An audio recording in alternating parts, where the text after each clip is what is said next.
to F1 Tonight UK, and I am joined in the commentary box this evening by my esteemed colleague and NL driver for McLaren, Guido Erschen, or should I say Guido Buddha Erschen. Good evening, Guido. Good evening. How are you this evening, sir? How can I ever top an intro like that? Because it's just every time I come in and you're shouting away, and I'm just hi, I'm here. Hello, I'm here. Hello. No Good worries, evening, everybody. mate.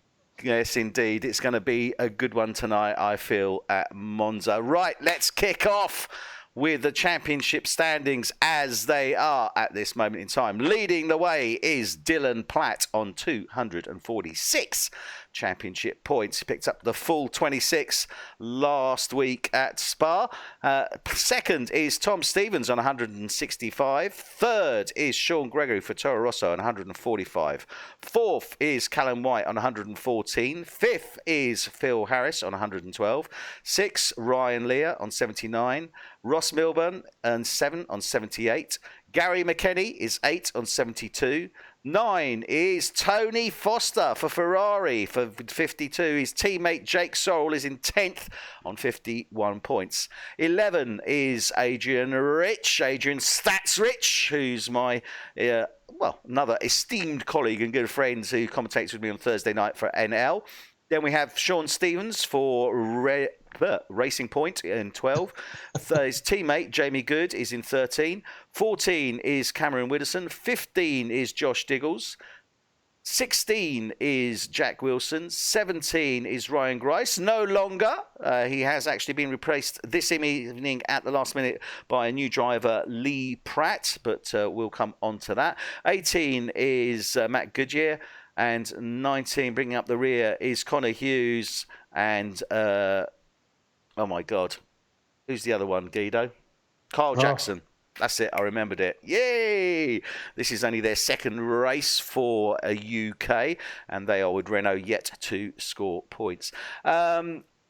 Obviously, looking at that championship, we can see at this moment in time, I mean, Dylan Platt storming away. Is it decided yet? Well, 81 points ahead. It's not decided yet. We are on round 14, so still 7 rounds to go, including this one. Unbelievable. But yeah, I mean, he's really dominating. He had a fantastic race last week at Spa. Got the win and the fastest lap as well. Unfortunately, Tom Stevens, didn't quite make it, but he put in a good fight until he went out. And then we got Sean Gregory. He was up on the podium as well. And Cameron Widdowson was there. Was it Cameron Widdowson? Oh, God. I'm going to get shot for this. I can't remember now, but never mind. So we'll go through that in a little while. But yeah, I mean, this is looking very much as if Dylan is dominating, but it's looking pretty close, though, I've got to say, for that second and third at this moment, looking at the points, isn't it? Yeah, second and third look really, really close. So anything can happen there. But even the fourth place, fourth and fifth is also very close. But they could creep up to the second or third. It all depends, but it's really close in that bottom or the lower 5 of the 10 from 6 to 10. I mean, only, what was it? Jake Sorrell on 51, Ryan Lee on 79. So only 28 points separating them at this moment in time. So it could be really close there as well. And then towards the other end of the field, still close as well. Adrian 46, Sean 40, Jamie Good 34, Cameron Widdowson 22. So still a lot to play for in this season one, isn't there? Yeah, wicked. Yeah. And even the bottom guys, we got the new 2 guys in the Renault. Yeah. Dying to see what they're going to do. Yeah. So I think it's going to be good. I mean, obviously they went out last week. Unsurprisingly, it's the norm, as we know, for F1 tonight for the rookie drivers to go out on their first race. So no shame at all for those guys. It's all race experience for them. Let's have a look now at the Constructors' Championship. And leading away, unsurprisingly, are Alfa Romeo on 325. Mercedes are second on 279, but still close. Yeah, I mean, there's only 46 points between them. So all to fight for. Yeah, all to fight for indeed. Then we've got Toro Rosso on 223. Williams are in fourth on 122. Ferrari back up to fifth on 104. Sixth, we have McLaren on 94. They were in fifth slot last week with Ferrari in sixth. Racing Point 74. Red Bull on 48. Haas on 31 and Renault on 20 points, obviously from their previous drivers. Unsurprising, as said, obviously Alfa Romeo storming away there, 325, but still not a huge gap to Mercedes. As I said, there's only 46 points there. Yeah. And then we're only looking at, 56 points between Toro Rosso and Mercedes. So still a lot of, still 7 races to go. Another third. We've done 2/3. Still a third to go. And anything can happen, can't it, Guido? Yeah, definitely. Everything can happen. Not anything, but it will happen. Yeah, because when it starts to rain, the other drivers that are usually a little bit slower in the dry can come forward, and you just never know. Yeah, very true. And Monza is a track that can deliver surprises, but we'll come onto the track we'll come onto it next, actually. Let's have a look at the track itself. So here we are. This is the Autodromo Nazionale di Monza, the home of Italian F1, and for the Ferrari fans, Forzosi there that are out there, it's going to be, we know who they're going to be voting for. 11 corners, 3 sectors as always. The track length is 3.6 miles. Race length is 190.587, and we are looking at 53 laps, as it is obviously quite a long track. 3 sectors. Sector 1 from the start finish takes us to just before turn 4. That's the second variante, the Regia, which is the watch for those that want a translation. Then Sector 2 takes us from there to just before the Ascari turns, variante Ascari, turn 8.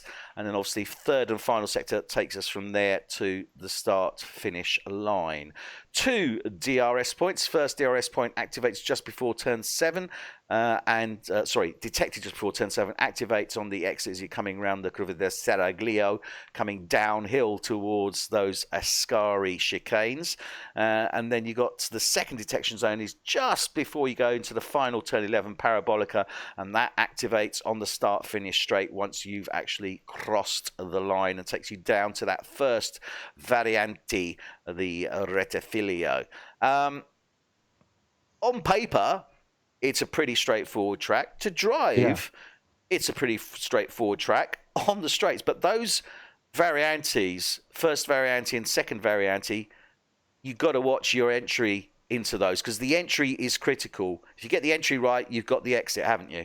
Yeah, well, entry is obviously in every corner critical, but it's the thing is that, especially in the beginning when you have a lot of traffic, it's gonna pile up very quickly, because 1 and 2 variante I have to read that. I don't have my glasses on. Excellent. Yeah, well, Rettifilio's second one. Regia is the second one. That's the one I said, and it just piles up really quickly. I think the hardest corner and the one you want to make try and get the most speed out of is the last one, the Ascari. Yeah. I've got to say, the one that I find my Achilles heel is the 2 Rettifilios. Lesmo, first and second Lesmo, turn 6 and 7. I'm comfortable with, and Ascari, variante Ascari, I love that set of corners. Those are my ultimate favourites, because as you quite rightly say, you get that right, you get a fantastic launch out of that turn 10 onto that straight leading down to Parabolica, and it makes so much of a difference. You can gain so much there. You can also lose a lot. Yeah. Because if you go a little bit to the side, either way you get off the track, or when you punch the gas, you lose it on the curb, or you go too wide. It's one of those things that you have to really calculate where you're gonna put your car into. Yeah. And if you do it right, you take a lot of speed with you. Yeah. And that's what you want. Yeah, that is very, very true indeed. It is a fantastic track. It is a fast track. Expect some overtakes, certainly into that first rettifilio. I would expect round the second. If they're being brave, round turn 3, the grand curve, Curva Grande, that's another one. Lesmo you're not likely to see. And certainly on the exit of Ascari leading down to Parabolica, there's going to be a few that are going to be trying to do that. Even without a DRS. So it's going to be very, very interesting indeed. What I'm going to do now is just, I'm going to actually do something a little bit different this week. We've got a little video, which is a summary of last Thursday's race for NL here at Monza. So I'm going to run that while I come off this intro and get on to the actual grid itself for that Q1 session.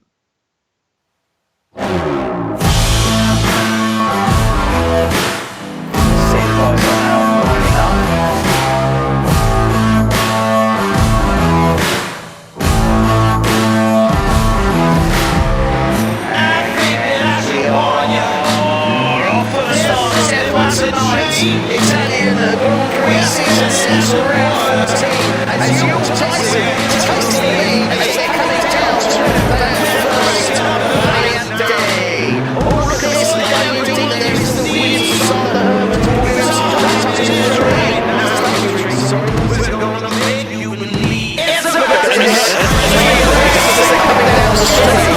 3 of their daily hearts has got through both of them. That's amazing.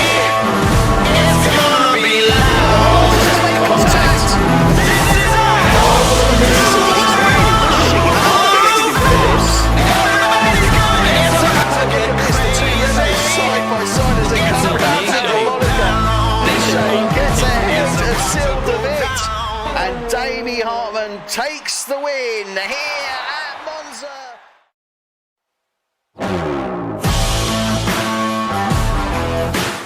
Let's see the guys on now.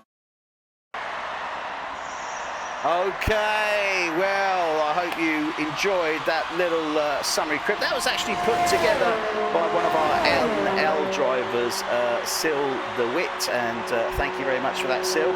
Got to say, mate, love the music, but just a tad next time, but fantastic video and very, very well done, sir. We are now in Q1, as you can see. We're watching the Ferrari just coming into the pits. Sorry, the Mercedes, I apologise, coming into the pits there. Let's have a quick little review as to where we are. So, Callum White is done a 1:20.122.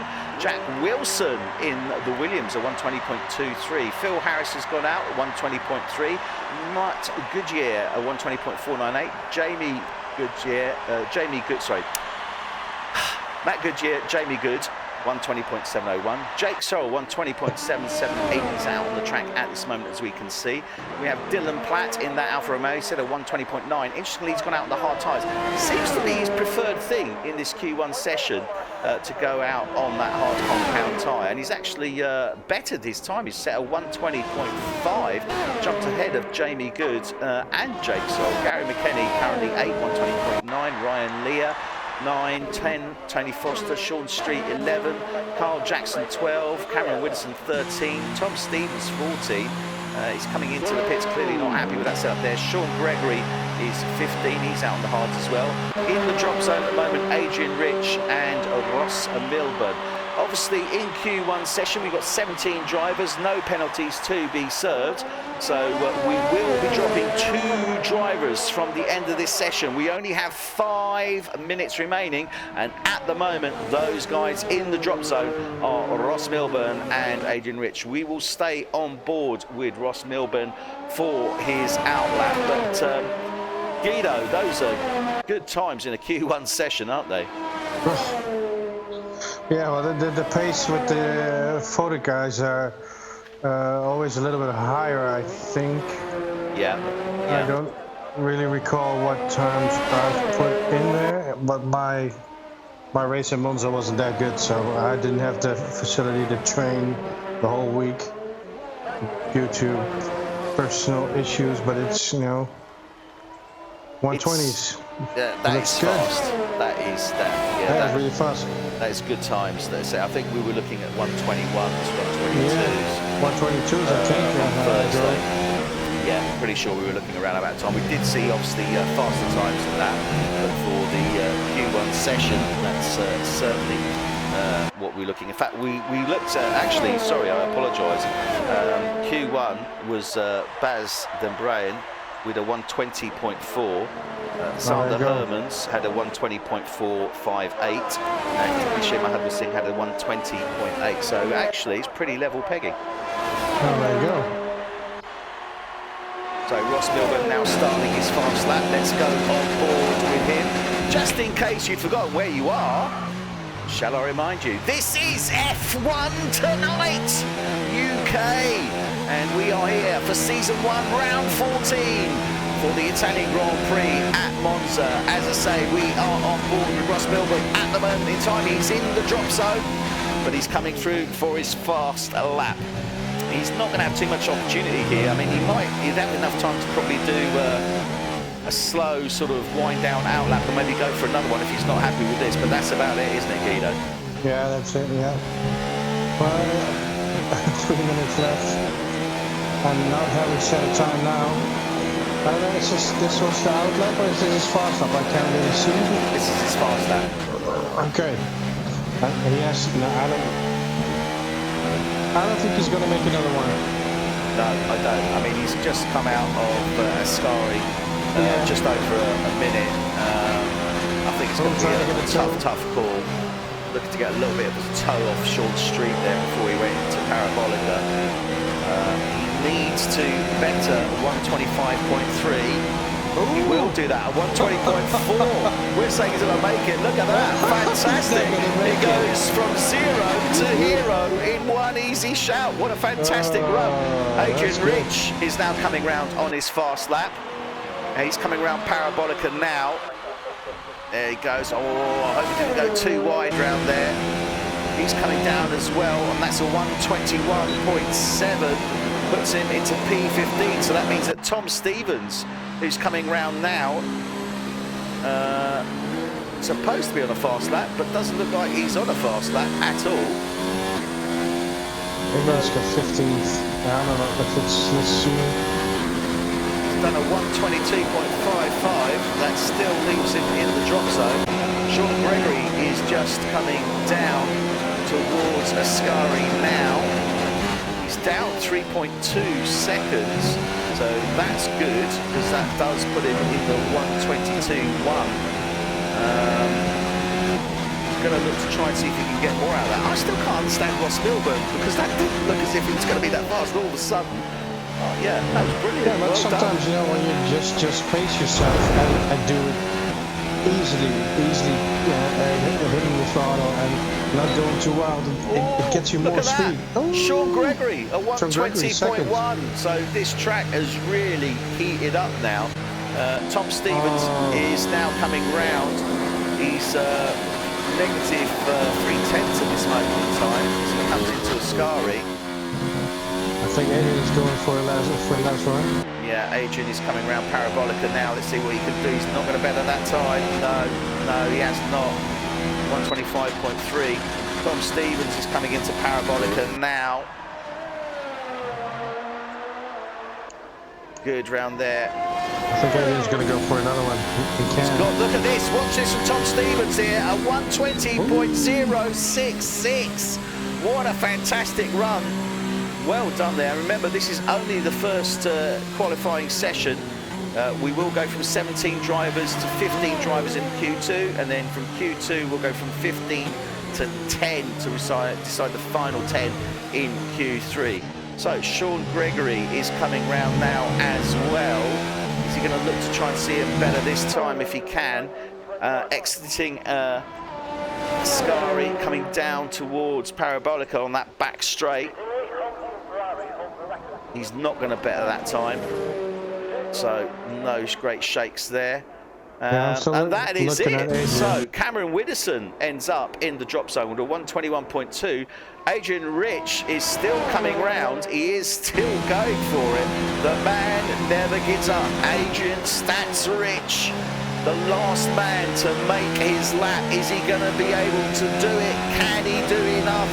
Will he get through to that Q2 session? He's done it at 120.9, and he pushes Tony Foster in the Ferrari out into that drop. So Tony Foster will be starting in P16 in the Ferrari. That's row 8. In the row 9 will be Cameron Widdowson in that McLaren, all on his lonesome, starting in P17. Wow, that was quite a dramatic end to that Q1 session, and it's good to see that in a Q1 session, isn't it? To have a field of drivers where you can actually run a competitive Q1, because over recent times, you know, with penalties and drivers not making it, we've had 15, 16 guys, and that Q1 session has become more of a test session than anything, hasn't it? Yeah. It's also good to get your feeling on the track again. But when it goes like this, you know, it's fun to watch, because some people just don't have the what you call it, the time, or the want to take the effort to watch races like this, and with the queue stretching it a bit. And if it's just tight like this, you know, it's just more fun to watch. Yeah, no, I agree. But Ross Milburn setting a blinding lap there. Tom Stevens, obviously, as we expect, setting certainly a fast lap, but Sean Gregory as well. Look at that, setting an excellent time there as well. And okay, they were all on the softs. The one that I was most impressed with, though, I've got to say, Dylan Platt again, a 120.571, only 3-4 tenths off these guys, but he was running the hard compound tyre. Yeah, the hard compound. Every time I've been broadcasting with you or commentating with you, I've seen him driving on the wide walls. Yeah. You know, fantastic. Right, okay, so we're into lap 1. Oh, something's gone wrong here. Lap 1 of 3. Lap 1 of 3. That's good. That's a small race. Something's definitely gone wrong there. And everybody's in the pits on lap 1 of 3. Yeah, indeed. Okay, Guido, if you can just take over and I'll check out what's happening. Yeah, I think this is probably a Codemasters freak up, basically. But I can't really get my head around it, because it looks like Q2 is starting now. It's starting now. Okay. And the time is running. Yeah, we're good. Ooh. Yeah, we're good. I was missing a beat there. I thought we were going to have to do a restart. No. I thought it was going to be, because that's what I said. It probably a mistake by Codemasters or whatever with the game. A glitch somewhere. And as soon as one of the guys would start, then it will probably end up like this. But it looked weird. Lap 1 of 3 in Q2, no times, and doesn't surprise me anyway. That was a bit weird. Okay, so Callum White is actually the first man out on track in the Mercedes. Looks to me like he is followed, I think, by Dylan Platt. Yes, he is. So Callum White, first man out in the Mercedes. He is followed by Dylan Platt. He's gone on the soft option. Dylan Platt, unsurprisingly, running on the hard. But I mean, if you can set a 120.5, that should, I think, get him through at least into the Q3 session. Remember, in this Q2 session, we've got 15 drivers, but we will be dropping the slowest 5. So that's from 11 to 15. They will be dropped for the Q3 session, and they will assume their respective positions on the grid.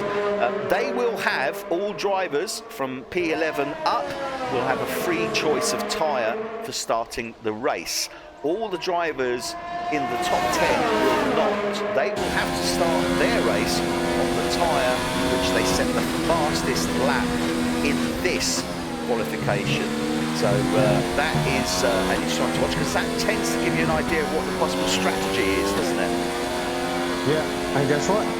Dylan Platt's on the white walls again. Yeah, I know. Yeah. Yeah, but it does. You know, it is the strategy you want to get. You're gonna get the mediums. You can initially go a lot longer, but the wear is a bit harsh on this track. and I mean, you a want one to stop get away is quickly. possible here. Yeah, it is possible, definitely. But most people will probably go for a two-stop, won't they? Yeah, they will. Cameron Woodson missing the first variante there, going round, releasing Dylan Platt, and he's now coming back onto the track, safely entering the track. So Dylan Platt is now assumed that position as the first man to set a time. He is now coming round. See what he can do as he comes into the first left line, turn 6. Round 7, we are running on board with him at this moment in time to give you a better idea of more or less what the driver can see, depending on how they drive. A lot of drivers do tend to go for the cockpit view. And Dylan keeps it very tight on the left-hand side there. That's interesting as he's coming down Serraglio. Moves to the right in preparation for Ascari, but really riding those curves around Ascari, isn't he? Yeah, you should just make the track a bit shorter. Because you'll keep on going straight and use the whole width of the track. Yeah, that's the way to do it. He's coming around now. This is going to be looking an impressive time. Certainly a 120.8 from Dylan Platt. Doesn't register because he actually went off track somewhere, so that doesn't actually register. Callum White is coming across the line now, and he sets a 134.4. There's something went wrong there. Ross Milburn has set a 121.2 in that Toro Rosso, tops the charts in Q1 with a 120.039, remember. So these guys just really starting to get a bit more of a feel. Ryan Lear coming around now towards into Parabolica. He's on the medium, so I want to stay with him, just get an idea of what those medium runners are doing. Looking a respectable time. It's going to be a 122.7. That prevents, but again, that has not passed as he has exceeded track limits, so that does not count. Jake Sorrell, Phil Harris is on the mount lap now. He's just coming up towards Lesmo. Let's have a look. So that's the. Oh, look at that! What a nice little run there from Matt Goodyear. Sets a 120.4 for Haas. So good run from him. As I say, that is on the soft tyre. Ross Milburn, interesting, I didn't pick that up. He's on the hard compound tyre. Tom Stevens is on the medium. Tom set a 124.9. I'm sure he can do a bit better than that. Let's have a look now. Who else we've got coming down? We've got Ryan Lear, Dylan Platt, Jake Sorrell coming out of track. Phil Harris is coming around Parabolica now. We'll go with Phil Harris as he'll be starting his fast lap in the Williams. So coming round now. So let's run on board with him.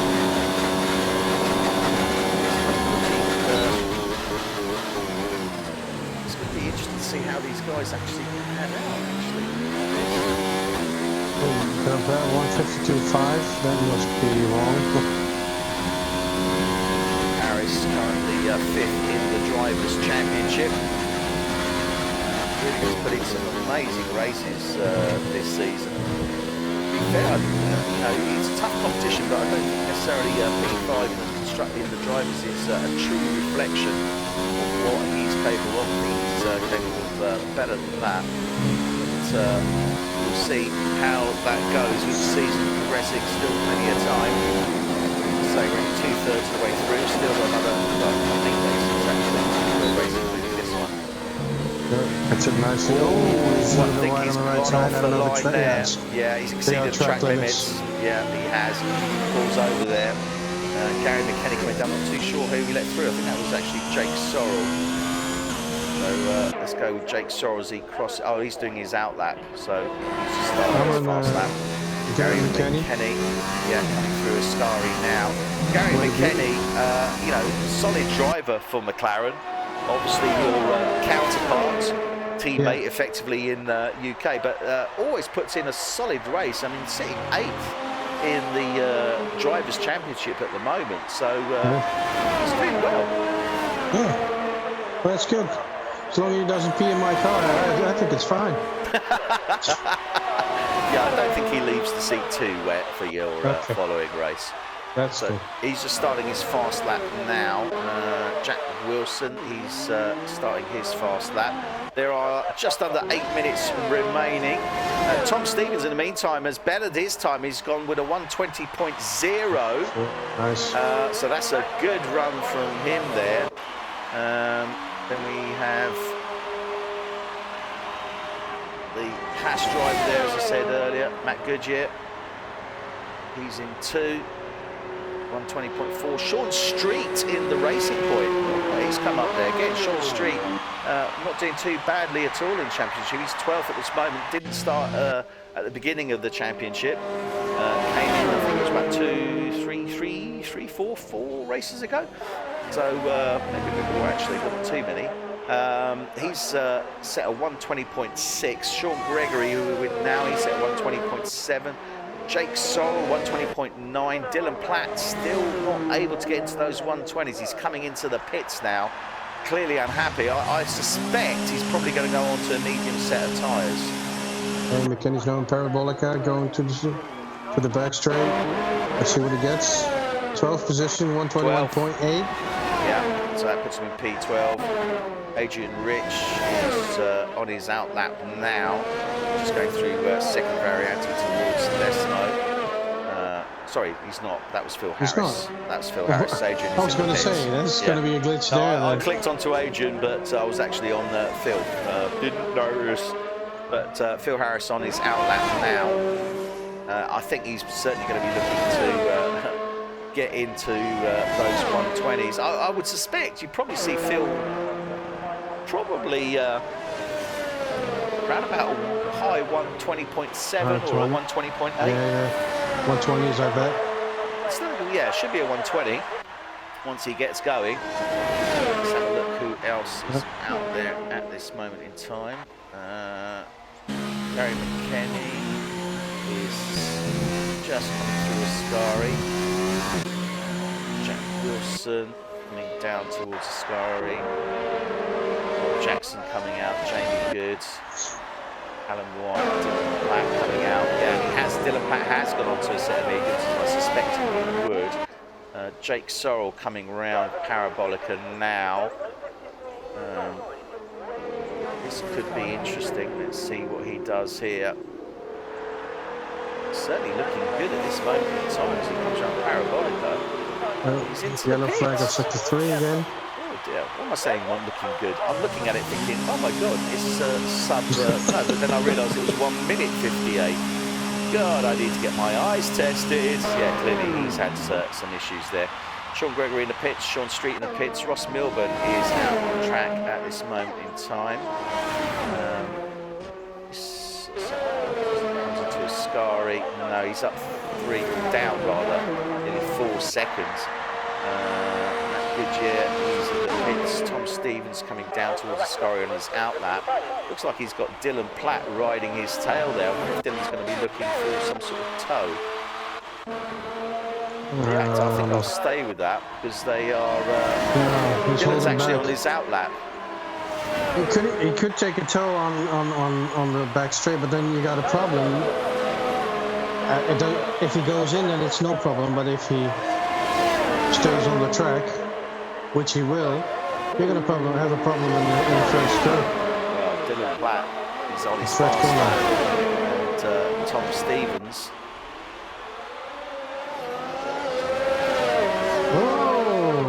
Look at this, very close. Contact. That's not good. That's not good. Contact. He's lost that front wing end plate at least. Not ideal, not critical at this track, but not ideal. It's certainly going to slow him down. I doubt very much he's going to better his time. Yeah, I understand why you wouldn't want to get the tow. But if you're going to go racing on the quali, I don't know if that's the way to go. It's spectacular though, but I don't think it's the choice to make. Yeah, and you know, he was right in time behind Tom Stevens. Tom already set his time, and well, this is dangerous for Dylan Platt because he could potentially be dropped. He's in that P9 position at this moment in time. He's on a 1:21.1. Has he got time to come in? He's got to get a new wing. Oh, dearie me! And that, yeah, who was that? That was Carl Jackson. Oh my goodness! Yeah, Carl Jackson's gone off, and it looks like, I think, the Mercedes of Tom Stevens, yeah, made contact there as well. So, yeah, I don't know who it was, but somebody came off just behind Dylan Platt. Dylan has come into the pits. He has got enough time, just, I think, enough time, to get a new nose on there and get out. It wasn't Jamie Good, it was Carl Jackson's coming into the pits as well. Looks like he's lost some of his front nose there. Ryan Lear coming through Ascari. That's Dylan Platt's teammate. Ryan at this moment sitting 6th in the championship. Only, well, 1 point off the back of Phil Harris. Sorry, Ryan Lear. Sorry, I apologise. He's sitting in 6th place with 79 points. He is actually, Phil Harris is ahead of him 112. So 33 points is the difference between that position of 6 and 5. Just goes to show you how that top 5 are doing. So let's see what Ryan has set a 120.2. So that's certainly a good lap time from him. Very good indeed. Now, it doesn't help his teammate because he's now pushed his teammate into that P10 position. He's coming out now, fresh set of medium tyres. Oh, dearie me. And the Toro Rosso there, was that Sean Gregory? Yeah, it was. Sean Gregory getting in very close and tight. Behind him as he was coming down towards Ascari. He's on the hard compound tyre still, but he has set a 120.7. Obviously, Dylan couldn't switch his on. He did a 120.5. In that Adrian Q1 session. Is at the sweet spot. Number 10. So that's Adrian. Yeah, Dylan Platt has now gone down to P11. So this is a critical lap for him. If he doesn't make it on this one, he can do it on the next one. Carl Jackson has retired. May have been incident on the track, not too sure. Now, Dylan Platt has actually got Sean Gregory ahead of him now. So another competitor, well, everyone on the track is a competitor effectively. He is leaving somewhat more space there. He might have enough time to get around for another lap. He's got 20 seconds to clear Parabolica and get over that line. Yeah, he will. It's going to be another lap. Yeah. Sean Gregory comes in now. Dylan is released. Now this is all important now. Jack Wilson has retired as well, and Jack in that P2 position with 120.043. Wow, that is amazing. Only 1/10 off the 100th, sorry, off the back of Tom Stevens with that 120.031. So great run from him. Dylan Platt in the drop zone. Drivers in the drop zone. Sean Gregory will be in P11. That might change depending on what Dylan Platt does. And Adrian Rich and Jake Sorrell, because they are still on track. Adrian Rich does come across the line. He will be 13 at this moment in time. Jake Sorrell still on the track, not yet come over the line. We'll see how that works. We are on board at this moment in time with Dylan Platt. This is a super critical lap for him. He's down half a second on his previous best, so that does put him into the 120.7s, but that's still not enough. He needs to take more out of that. Jake Sorrell crosses the line, puts him 120.3, drops Dylan to 14. Dylan has got to get sub 120.5. Can he do it? Yes, he does. Not only does he do that, he breaks the 120 with a 119.968. What a fantastic lap. And let's not forget, he's on the medium compound tyre. Everyone else around him that's done the 120 lows have been on the softs. Fantastic lap. Yeah, that was an incredible drive. Obviously, you know what you wanted, because you wanted to get the white ones, the hard compound, to make a longer run. But I think he's happy with this one as well. Well, I mean, that is just absolutely amazing. It really is. I mean, Tom Stevens, 120 120.031, which is great. And that was on the medium as well. Yeah. Jake Sorrell in the Ferrari, he did a 120.034, and that was on the soft compound tyre, the red wall tyre. But Dylan Platt, 119.968. I mean, yeah, that is going some. If you would have gone on the softer tyres, you would have taken a second off. Yeah, easily. Yeah, that is fantastic. So that's our Q2 session done and dusted. We now have the top 10 shootout with the guys. And, well, lap this is 1 of 3. You see that? Yeah, it's doing it again. 1 of 3, yeah. And now it starts running. Everyone obviously on the soft compound tyre. Around about this time, Guido, I don't know if you remember from our last little venture when you commentated and assisted me with the F1 Tonight UK boys, but we normally like to give an idea of who we think is going to get pole. Well, who do you think? Having seen this, my guess is going to be Dylan Platt, because it's, you know, it's incredible. They're going to, well, it was close, you know, it was within 100 for the second place. Yeah, well, it was actually, just having a look, it was actually around about 5/10. 5/10. Sorry, yeah, 500s. Because it was 968, 19.968, exactly. and Tom Stevens was at 120.031. Yeah. So it's actually, going to be tight. Yeah, it's going to be very, very tight. Well, if you're going to go for Dylan Platt, I'm going to have to go, obviously, for Tom Stevens. So I still get that 5 though, because I still haven't got it from you. Sorry? Sorry. You're right. Yeah, exactly. Happens all the time. Again, what it's picking up all the time. It's the same thing all over again. What are you saying? What are you saying? No, what are you trying to tell me? Nothing. It's Okay. nothing. I'm going to get a drink, mute my mic, and preparation. You're getting in preparation. You've got 10 minutes to prepare, for God's sake, man. Okay, so we're with Callum White in the Mercedes, leading the way. His teammate, Tom Stevens, tight in behind him on this opening lap. And no great surprise, we've got Dylan Platt there behind him as well. Then we've got, I think it's Sean Street.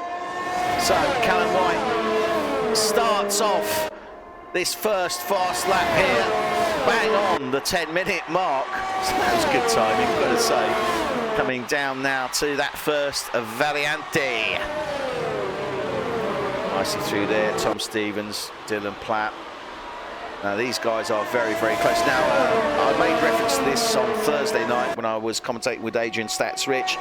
But this is the track that this year in the 2019 real world season caused a number of problems in this Q3 session because the drivers didn't want to overtake each other, and we ended up with a very, very poor showing in Q3 for the real world Monza Grand Prix.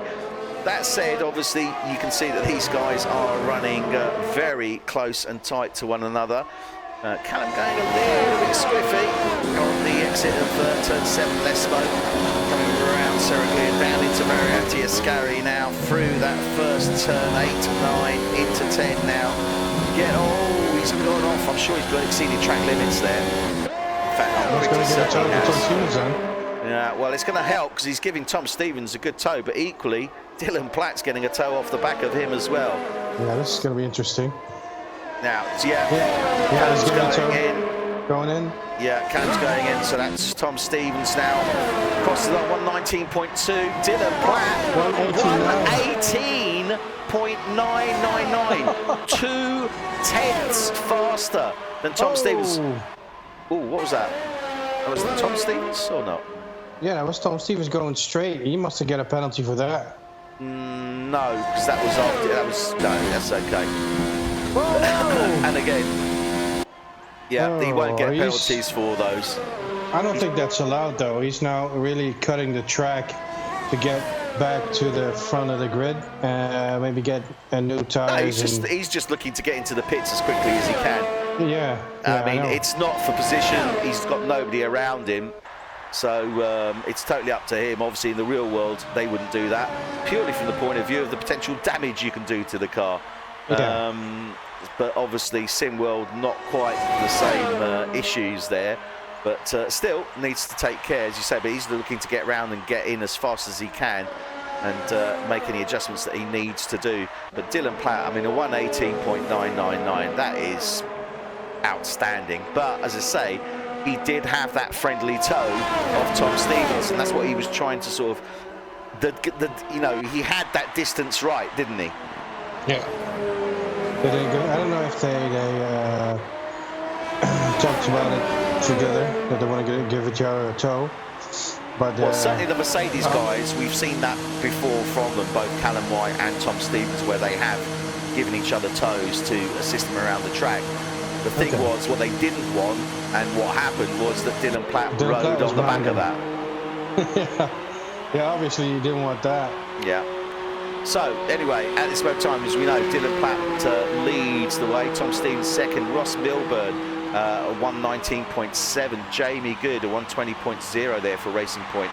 Jack Wilson, a 120.199. That's for Rocket Williams. Ryan Lear, Dylan Platt's teammate, a 120.3. Still a respectable time. And, was it Matt Goodyear, a 120.433. Then we have Sean Street in the Racing Point at 126.5. Jake Sorrell and Callum White still to set a time. Callum White is actually coming round now for his fast lap. And again, Tom Stevens going straight through there. Tom Stevens. Yeah. So Callum White, Tom Stevens there. I think he was trying to give him a toe as well. That's what they're going to look to do. Yeah, definitely. These Mercedes boys are looking to give each other a toe. Callum White now coming around first Lesmo into turn 7. That's second Lesmo coming down Seraglio, and I believe that is his teammate Tom Stevens ahead of him now, just coming into Ascari. Yeah, it is. But he's too far ahead to give his teammate a toe. So not an awful lot that Callum White can do there. Oh, Callum goes right off track there. I think he scrubbed that lap. I don't know whether you've got any stats up there at all, Guido, but it looks to me like that's a scrub. I'm going to check that for you.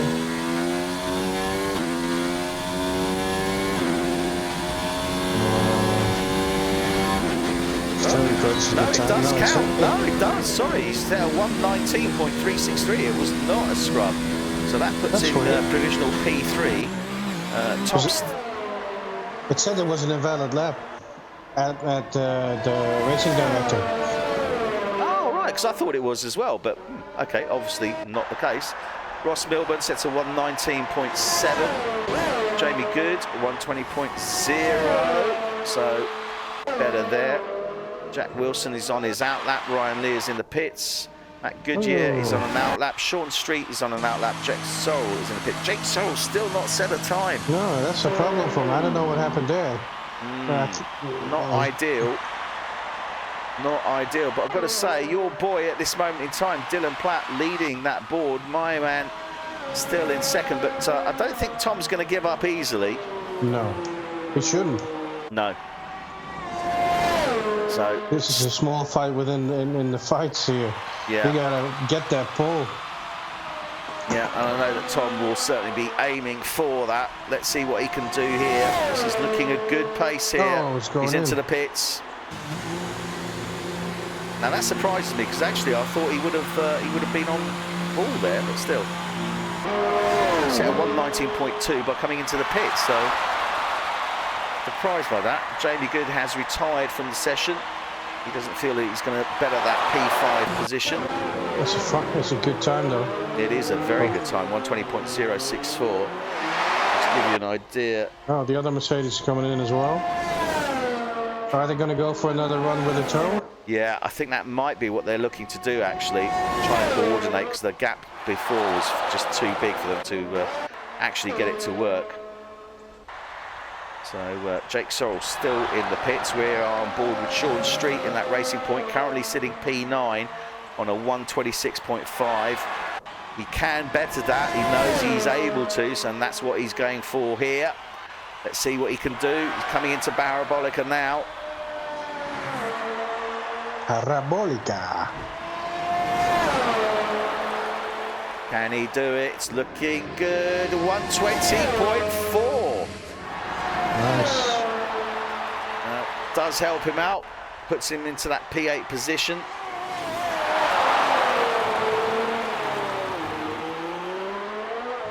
Does tend to show a little bit of a lot of yellow flag on the track, but that's usually for the guys who don't watch it as much. It's not so much incidents, but it's people waiting on each other to let the faster driver by, and that causes a yellow flag. Yeah, when any but car... it's nothing more than respect than for each other. Yeah, and we see that quite a lot in the Q sessions. Yellow flags coming up because the guys, what happens is guys that are on an in-lap or even maybe on an out-lap don't want to interfere with the fast lap, so they will actually move aside, slow the car down, and then that creates a yellow flag situation. So don't be too surprised by that. Exactly the things you would want, or what we would want as drivers to do in F1 tonight, to have respect for each other on the track and then race as hard as possible within the limits, obviously. Yeah, and again, we've got Tom Stevens, Callum White, and Dylan Platt all out on track at this moment in time. Dylan Platt again behind Tom Stevens. And Tom Stevens has, Sean Street clearing the way there, going onto the gravel. Nice. Tom Stevens on a fast lap. He's got Dylan Platt close behind him as well. How far is Dylan? No, Dylan's taking it easy, actually. Sorry. Yeah, he's let to Ascari there, so he's on his out lap. So he has left a considerable gap now between him and Tom Stevens. Tom Stevens crossing the line now to start his final fast lap. Let's see what Tom can deliver. Let's go on board. Comes into the first Ascari here. Nicely done, using the full width of the track. Good entry there, gave him the ideal exit. Working his way around Biassono, turn 3, Curva Grande, down towards the second variante, Ferreira. Good exit there. Now into the first Lesmo, turn 6. Go to left-hand side, don't go too far. Into 7, second Lesmo, nice. Get ready to take that DRS down Seraglio. Under the bridge. Second bridge, braking point, Ascari, 8, 9, 10, good exit, clean, that is good. Coming down now towards Parabolica. Is it going to be enough? Is he going to break that 118.999? Can he push Dylan Platt back? It's going to be close. It's a 118.896. What a fantastic run there. But Dylan Platt is now coming down towards Parabolica. Is he going to be able to better that time? Well, it's a whole 10th faster than Dylan's previous best. Is he going to do it? No! A 119.0. Tom Stevens takes that first position. We got Callum White. We got Callum White and Parabolica. Will take second. Callum White is coming round now. Is he going to better than both of them? I don't think so. Oh, 119.3. So he will be in that P3 position. So Callum White in the Mercedes will be in the second row, P3. His teammate Tom Stevens will be in that P1 position. Dylan Platt in the Alfa Romeo, row 1, P2. Wow, what a fantastic run. Jake Sorrell there, though, in the Ferrari. Great run from him. He'll be in that second row, P4, alongside Callum White. Then row 3, we have Ross Milburn for Toro Rosso, Jack Wilson for Williams.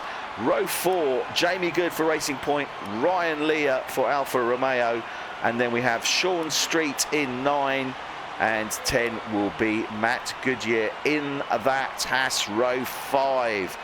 But this is going to be very, very interesting indeed for the start of this race, because if I refer back, both Tom Stevens and Dylan Platt will be on the mediums. Jake Sorrell will be on the reds, and I'm pretty sure that Callum White will be on the soft reds as well. So the guys in the second row will be on red-walled soft tyres, and the guys in the front row will be on the yellow-walled medium tyres. You don't owe me that $5 anymore. It's done now. Do you know what? I heard that absolutely clearly. Isn't that amazing? No, I know you did. I thought you were going to say that, obviously. Yeah, your comms have cleared up amazingly well. Just in time. Yeah, I plugged it in just for you to hear that. Oh, Guido, you're far too generous. Thank you. You know, it's nice to know that you're that sort of caring, sharing person. That's what I would do that. But yeah, well, at least the comms are working now. And I believe you mentioned something about. Let's please get back to racing. Right. Okay. Now, race winner. Who's it going to be? I'm going to stick with my man. You're going to stick with Dylan Platt? Yeah. I am going to go left field here. I'm going to go with a race winner, Jake Sorrell. Oh. Jake Sorrell. Oh, nice. For Ferrari. And you're going to go with Dylan Platt. Have you written it down? I have. I heard you do that. I'm doing it now. You're just shorthand. To get wrong.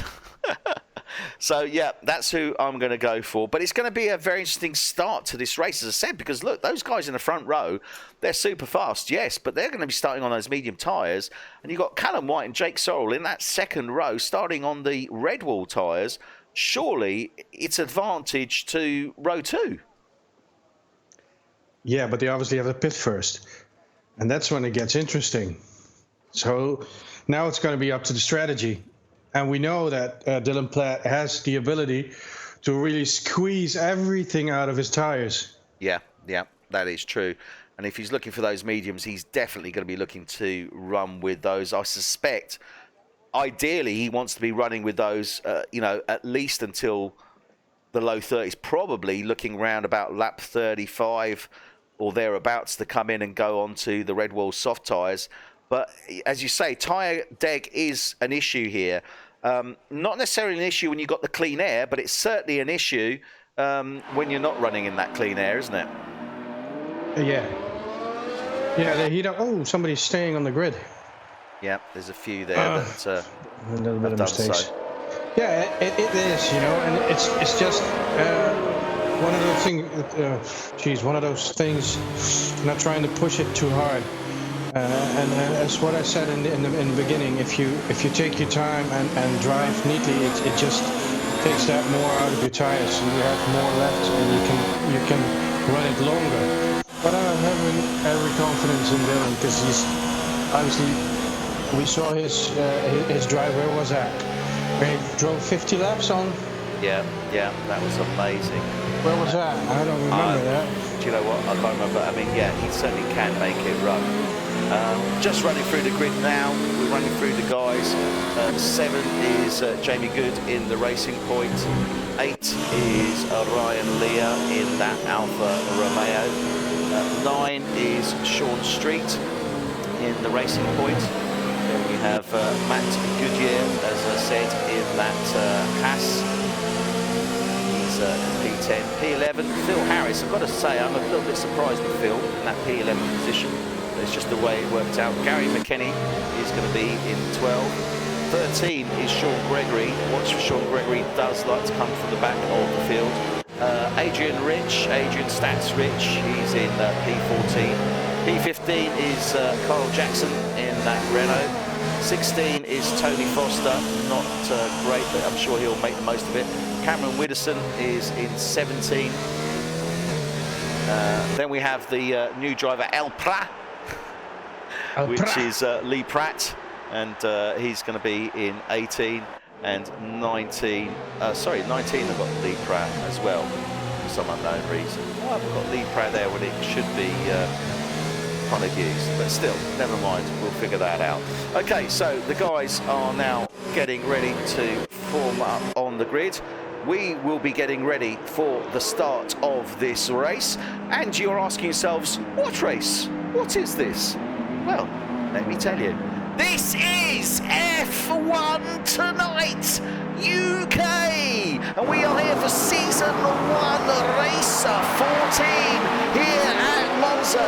The guys are on the grid, the lights are lighting up, and we are off for the start of this Monza Grand Prix, round 14, season 1, and Tom Stevens leads the way. Callaway is neck and neck here with Dylan Platt as they come down into the first Variante, and he gets his nose ahead of him, maintains it, stays ahead of Dylan Platt, gets ahead of him. So the both Mercedes lead the way. Dylan Platt's in second, third is Ross Milburn, 5 is Jack Wilson, but he's under pressure from that Ferrari of Jake Sorrell right alongside him as they're coming down to the second Variante. You can see Jack Wilson, Ryan Lear in the background there. Jack Wilson right in the back of Jake Sorrell, no contact as they come up into Lesmo. Up 1 is Ross Milburn, up 1 Callum White, as we know. Ryan Lear's up 1 Sean Street, Matt Goodyear's up 1, Jamie Good down 1. Rest of the field pretty much as they are. Cameron Widdowson's up 3 already from 17, and down 3 is Adrian Rich from 14. They're coming into Ascari now. Tom Stevens leads the way. Yeah, I saw a bit of a scuffle of Le Prat with in the middle.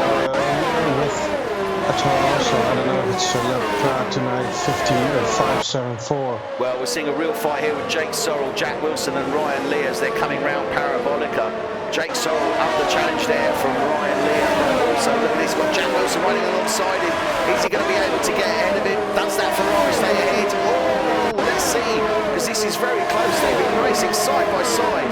Right down into Parabolica, fall into line now as they come into that first Variante. Little bit of a lock up from Jake Sorrell. Oh, the Williams trying to take advantage, but look at Ryan Lear in the background there. Didn't quite pounce in time. He had an open door there. Good opportunity for you to see that. Jake Sorrell just saying it, but there's a real fight going on here for 5, 6 and 7. Nice, looks great. Looks exciting. They got respect for each other. They're really trying to give each other the space, but then again, fighting really hard. I see those 3 guys going into the pits. It's Kay Jackson, Adrian Rich, and Tony Foster. Adrian's got on the white walls, sort of harder compound. He's looking to potentially go to the end of that. It is possible. I think it's too long. I think it's too far, but then again, we never 51 know. laps on the. I think it's doable on those hard compound tyres. If he doesn't get all the way, he'll certainly push him that way close. Riding on board at the moment, Ross Milburn, and he has got the Ferrari and Jake Sorrell right up his exhaust as they're coming into Parabolica side by side.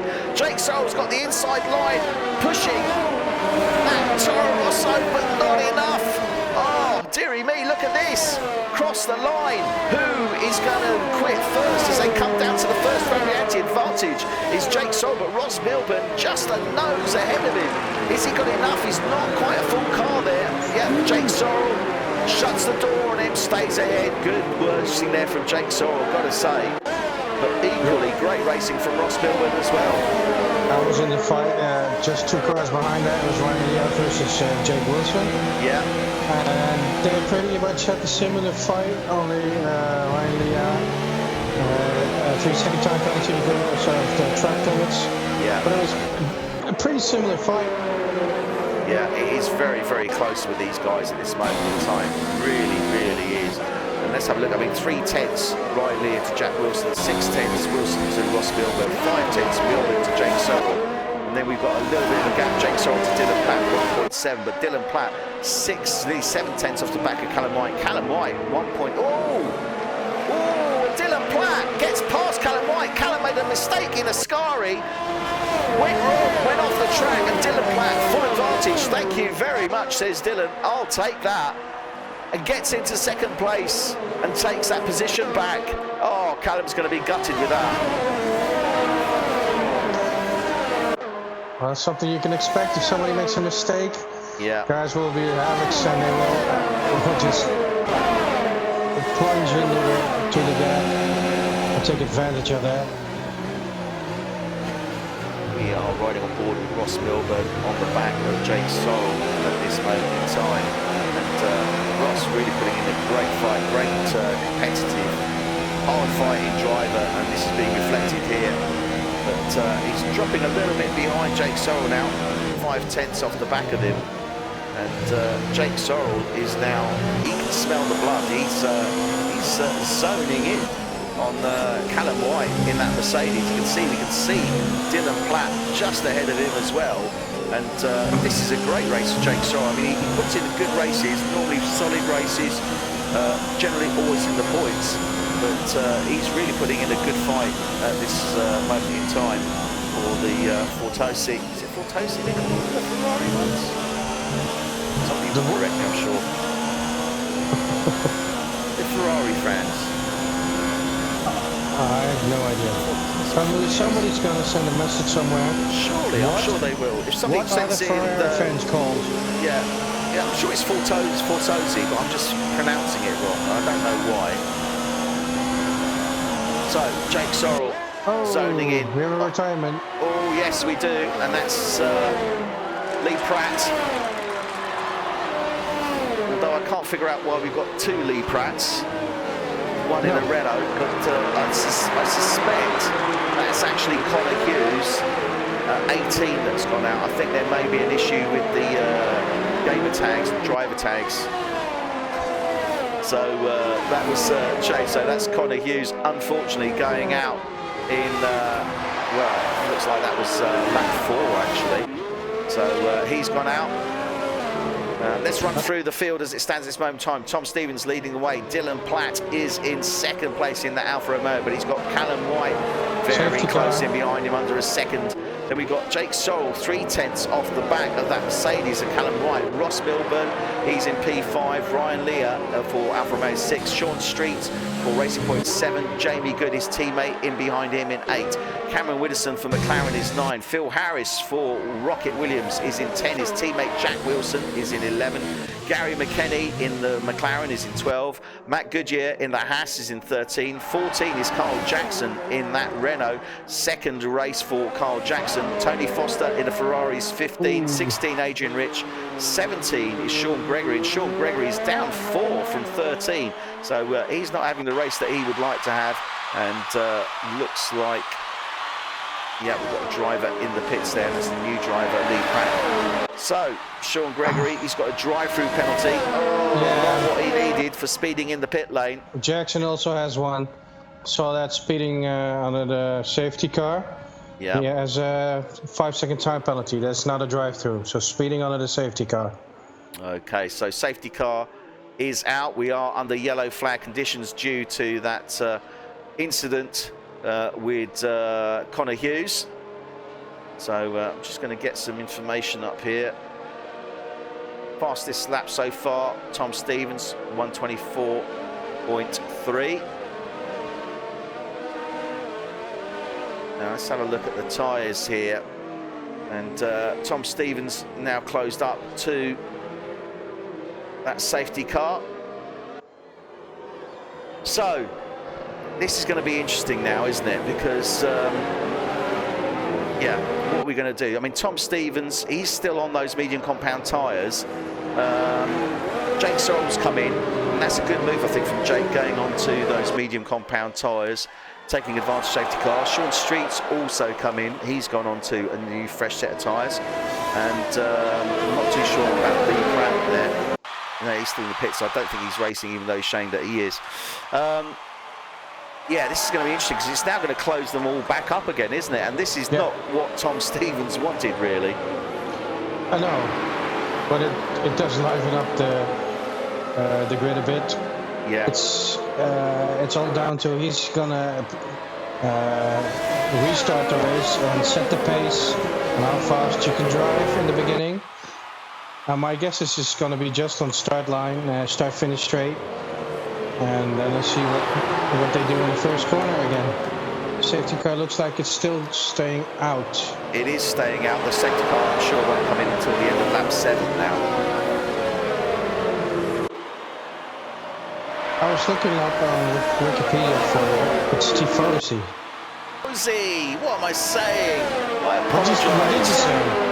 I said something ridiculous. Fortosi. I said Fortosi. I said Fortosi because I thought Ferrari. Tifosi. Yeah. Tifosi. I apologise to the Tifosi watching. I'm sure that, and by the way, if anyone's watching and they did make that call for a contract, please can you cancel it? Honestly, I make beautiful lasagna and fantastic spaghetti as well, with meatballs or bolognese, whichever way you want it, even though bolognese doesn't actually exist in Italy. Exactly. It doesn't exist. It's not it's Italian. ragu. It's ragu. Exactly. But yeah, I do a lovely spaghetti and meatballs. Very, very nice. You're Portuguese, so you do paella. Excuse me. Well, we do. But we Yes, do it you do. Hang on, no, hang on. You're going to get me on to nationalities here, and I don't want to go there because it's just not going to be good. So I'll steer away from politics and religion when doing broadcasts. Oh, yes, please. Yes, please. I don't even want to go there. Right, well, the guys are getting ready now. The pack has tightened up. There is nothing between it. It's almost like the starting grid again. Everyone pretty much under a second, certainly in the top 10. So it's going to be very interesting to see what happens. Now remember, Tom cannot start racing until that car is actually in the pits. So the question is, how much does he hold back? And it doesn't look like he's holding back at all. He is sticking with that safety car, and I'm amazed because I would have thought he would have been backing them up. He cannot accelerate until that car, he cannot overtake it until it's actually in. Now he's slowed them right down now. Yeah, he's slowed them right down now. Now he's off. It's a restart. Yeah, it's a restart. Not yet. Yeah, it is. Yeah, it is. Tom Stevens and Dylan Platt. Look at this. Really challenging as they're coming down turn one.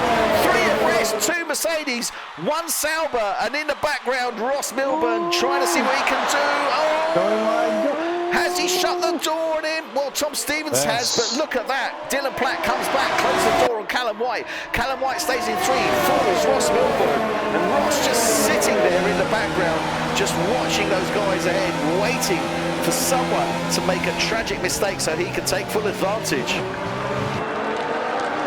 Fantastic. Look at this. But in the background here, there's been contact through that second variant here. I think that may have been Jack Sorrell with someone else or someone on Jack Sorrell. He's dropped down to 7. Phil Harris has got through. Ryan Leah has also got through.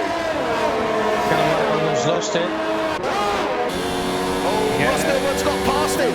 Ross Milburn's got past him on the Seraglio on the DRS. He had a small. There's no DRS yet because it's still a first lap. Oh, sorry, no, it's not. You're right. Yeah, sorry. DRS has not been activated. He just had an oversteer moment, and he didn't have the. Obviously, your tires are a little bit cold. So you didn't have the traction yet. So that was on the exit of the second Lesmo, turn 7, I take it. No, it's the last Ascari. No, Ross Milburn had overtaken him before that. Then it was last one. Yeah. You're right. Yeah. I apologise for that. That's okay. That's understandable. It threw me a bit when you said that. But he's coming back at him. He's taken him down that straight into the first Variante. So Callum White does take that position back. Obviously, straight line speed in that Mercedes. He's got the downforce dialed down, whereas Ross Milburn's probably got it dialed up, which gives him the better grip through those corners and better speed through those corners. So it's going to be interesting to see how that pans out. Top 4 drivers all on the medium tyres that they start this race with. And then we've got Ryan Leah in that 5th place. He's on the softs. So everyone in the top 6 are on the same tyres they started the race with. Advantage at this moment, I was going to say, is looking towards Jack Wilson and Adrian Rich, who are both on the hard compound tyres. Yeah, so I'm just getting back on to Tom Stevens. His ERS on 75%. And Dylan Platt is saving it a bit. He's on 84%. So in the long straight, he should have get a little bit of a benefit from that. And now they're running up to Parabolica. Put it in there, and let's see what happens here. The road got wide open. Dylan is close in, but still a bit of space there.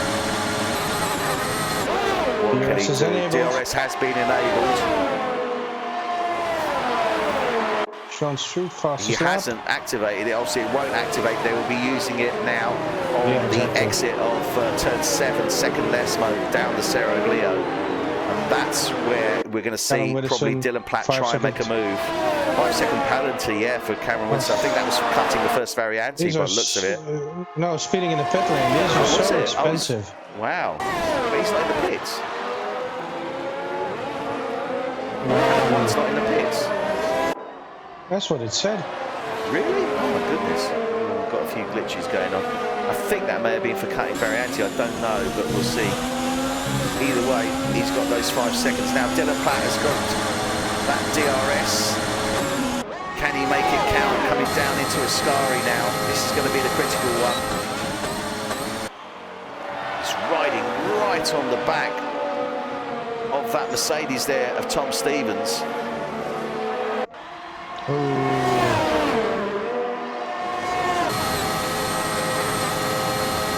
This is going to be very, very close indeed as they get onto the start-finish straight.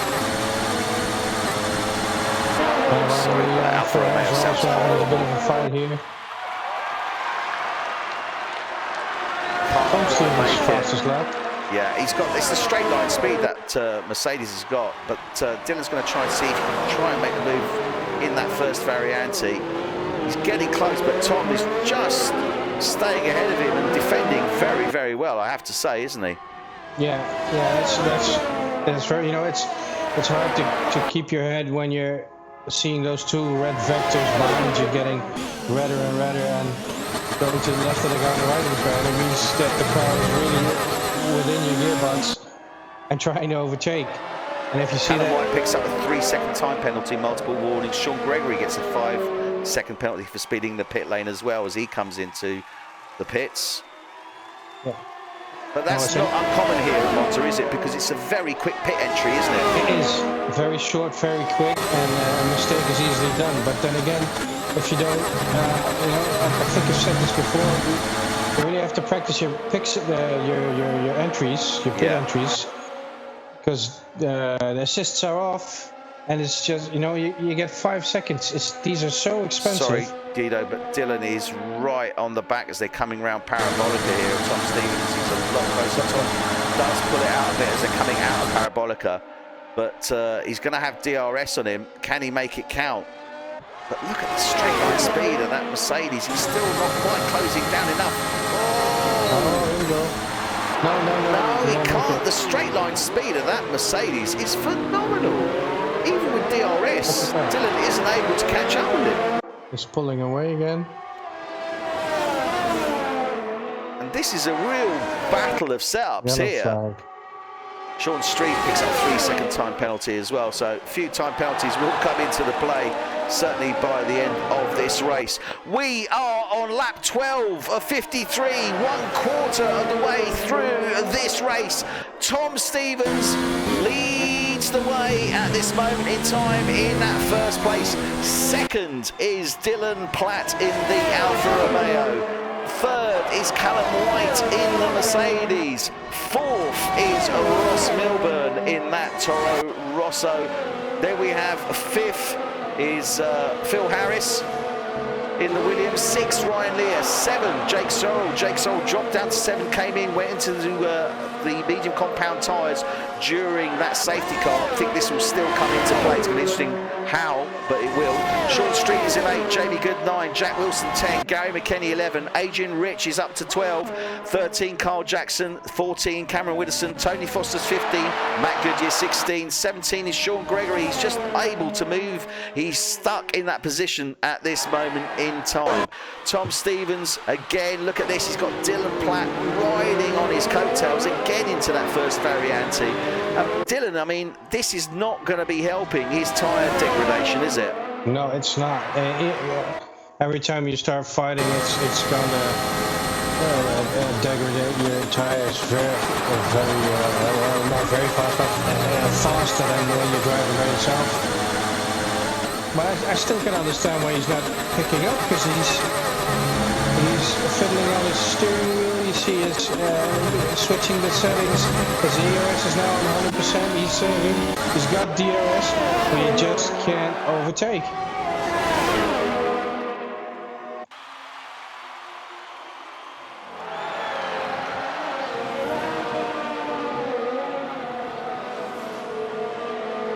Yeah. Here we go.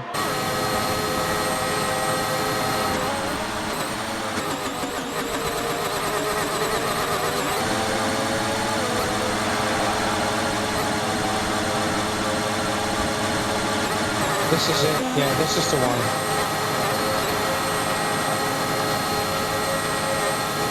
Oh, nice on the inside. Oh, he closes it.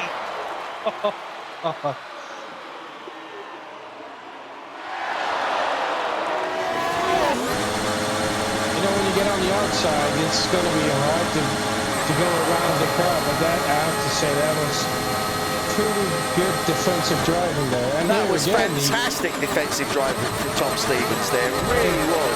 Really knew when to move, made that car as wide as he possibly could to not give Dylan the opportunity, and that's going to frustrate Dylan now.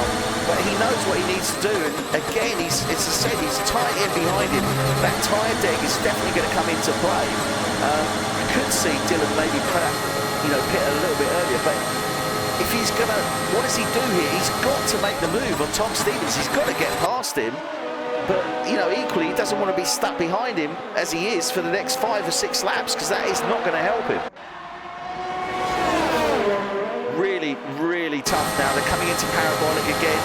Now Dylan, this is the critical one. He's got to stay on the back of that Mercedes. Watch the exit here of Tom as he comes out, starts to pull away. Dylan is not close. He's got the RS, he's using it up, he's got the DRS. I don't think it's going to be enough. Can he make it work? Oh, look at this, he's right on his tail now. Tom goes defensive, he's side by side, but he's still not able to get his nose ahead. Look at that. Fantastic driving again from Tom Stevens, but surely Dylan now, what's he going to be going through his mind? He has been battling Tom now for at least the last 4 laps, and he cannot get past him. This is affecting his tyres. He's going to have to come in before. And, Tom, I'm sure he's... Tom, a little mistake there out of the second barrier anti. This is giving Dylan the chance to close down as they're coming into Lesmo. Can he make the move on the DRS of Sarah Glio? Tom's starting to open up now. Round 7. He's got to keep it nice and firm. This is one. Can he do it? This is going to be a tough one. It's possible, but it's not easy as they're coming down towards Ascari. Look at this. Sucking in the fumes from that Mercedes, breathing in that high-octane air. Dylan is just not giving up, is he? No, he's not. Could you check your WhatsApp for me? Yeah. Oh, yeah, no. It's okay. No, he's really not giving up. That's good. This is what we want to see. And I have to say that we're going to get a virtual safety car. Yeah, virtual safety car. And that's for Jack Wilson. Jack Wilson dropped out. What happened there? Oh, he lost it on the exit of Ascari. Let's go on board with Carl Jackson. You'll see Jack Wilson as he comes out of turn 10 on the left-hand side there. No, he's already been cleared. Yeah, you can see the debris there. That's what it was. So, unfortunately, Jack Wilson lost it on the exit of Ascari and totaled his car on the left-hand wall there on the exit, coming down that back straight. So VSC is off, car has been cleared, racing is underway, and in the pits, a number of cars there, Ryan Lear, Jamie Good, and Sean Street. So I don't know if there was any contact or debris that affected their racing, which brought them in. So this has really mixed up the field now. So obviously these guys not coming in their normal pit windows. Or are they? Sorry, they are, because they were on soft tyres, weren't they? Yeah, and we're on lap 16, yeah, so it could that's right, yeah, they've come in, yeah. So this is the start of the pits for those soft tyres. 14 laps. Carl Jackson, because remember he came in, he had damage, so he's slightly fresher set of soft tyres, but that's the first soft runners from the start of the race who've come in the end of lap 15. So that would suggest to me that the mediums will probably go, well,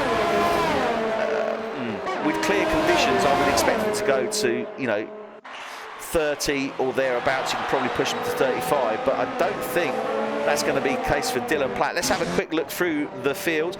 Sean Gregory at this moment in time for Toro Rosso, running at the back of the field, P16. 15 is Matt Goodyear in the Haas. 14 is Cameron Widdowson in the McLaren. Tony Foster is 13. Cameron closing down on him at this moment. Oh, and another car's gone out. Jamie Good again on the exit of Ascari. That's the second racing point of Jamie Good there, has gone out on the exit of Ascari. Oh, but this time he's on the right-hand side as opposed to Jack Wilson, who's on the left-hand side. So Ascari is claiming his victims. Sorry, Ross Milburn just overtook Callum White. Yeah, he has. What happened down there in the back? Because I think it was the cars that probably got on the newer tires. Maybe they were just not too warm enough. Jamie Good was on a fresh set of yellows. And Callum White coming back at Ross Milburn. And I would suspect that was probably an error by Callum White in the second Variante or into the first Lesbo that gave Ross Milburn the opportunity to get ahead of him.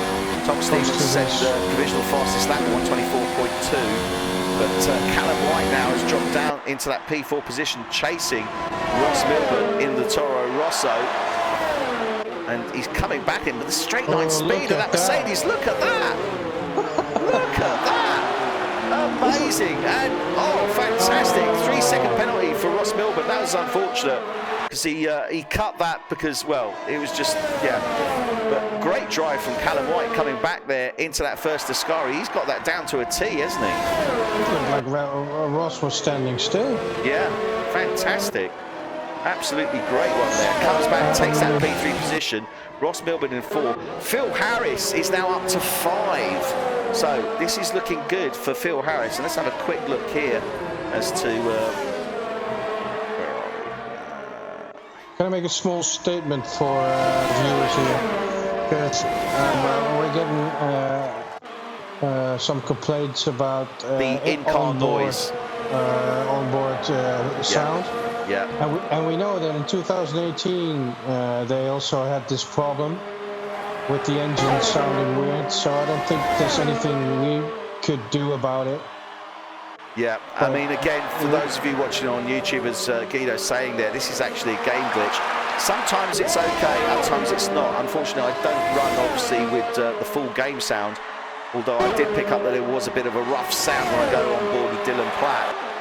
So apologies, there will be times when I may go on board just to get a better aspect of the driving, but unfortunately there's nothing we can do with regards to that. Callum White again is overtaken by Ross Milburn, and that was actually coming down into the first variant. But look at this, he's coming back at him as they're coming round turn 3, Biasana, the Curva Grande, and he gets the place back from him before they get down to the second variante. There's a real gladiatorial fight going on here at the moment between this Toro Rosso and this Mercedes. Absolutely fantastic. Really fighting it out there. Callum White takes that P3. Dylan Platt is still under a second behind Tom Stevens. He has backed off. Do you think he's backed off to just give his tyres a little bit more of a breather? Because it must have been depleting them. Yeah, it must be. I'm just checking the ERS now, and that's also depleted as well. So there could be something going on there. They both have 2 penalties, Callum and Ross have. So according to that, it's still a fair fight. So overtaken is an overtaken, and you get the position. Yeah. But if Callum gets one more penalty and Ross stays within these limits from him, then he could possibly, in the end of the race, get the position due to penalties. Yeah. Having said that, here comes a 3-second time penalty for Callum White. Yeah, Callum White picks up the 3-second time penalty as well now. Let's just remind ourselves of where these guys started and where they are. Sean Gregory, he's down 2. He actually started in 13. He's down to 15. 14. Down 4 is Matt Goodyear, started in 10. Then we've got Cameron Widdowson, he's up 4 in the McLaren. from 17 to 13. Tony Foster's up 4 from 16 to 12. Sean Street down 2 from 9 to 11. Carl Jackson up 5. Great race here for the rookie driver of Carl Jackson in that Renault. I'm sure he's going to be happy with that, up 5 places from 15 to 10. Ryan Lear, though, down 1 from 8. Adrian Rich up 6. Oh, Adrian's going to be happy with that. And he's going to be happy he's gone onto those hard compound tyres, the white wall tyres, isn't it? Because it's working for him at this moment, isn't it? Yeah, it is. Just keep at it, stay with it, and finish the race on it. That would be awesome if you could do that. It's going to be very, very interesting how that strategy is going to pay out on those hard compound tyres. Gary McKenny, he's up 5 from P12 to 7 in that McLaren. A good solid race from McKenny again. Always puts in a solid race, Gary McKenny. And yeah, he's always in the points. He's going to be an interesting one to keep tabs on for following seasons, certainly. Jake Sorrell in the Ferrari, he's in P6. He's down 2, started in 4, second row, remember. He was the guy I was actually saying that I was toting for the win here. But, well, anything can happen. It's still certainly possible. And then we've got Ross Milburn in that Toro Rosso. He's in 5th place.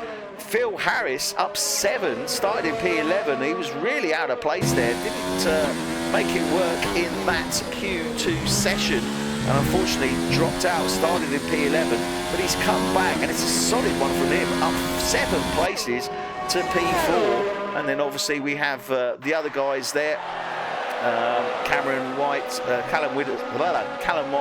in 3rd place. Dylan Platt in 2nd, and Tom Stevens. That's pretty much no change there, effectively, from those guys. Now, tyres. This is very much going to come into play here. Phil Harris, everyone in that top 4 is on the original tyres that they started this race with. It's going to be a question now of how deep they can go and who's going to go for the overcut or indeed the undercut. Or is that a blue flag? No.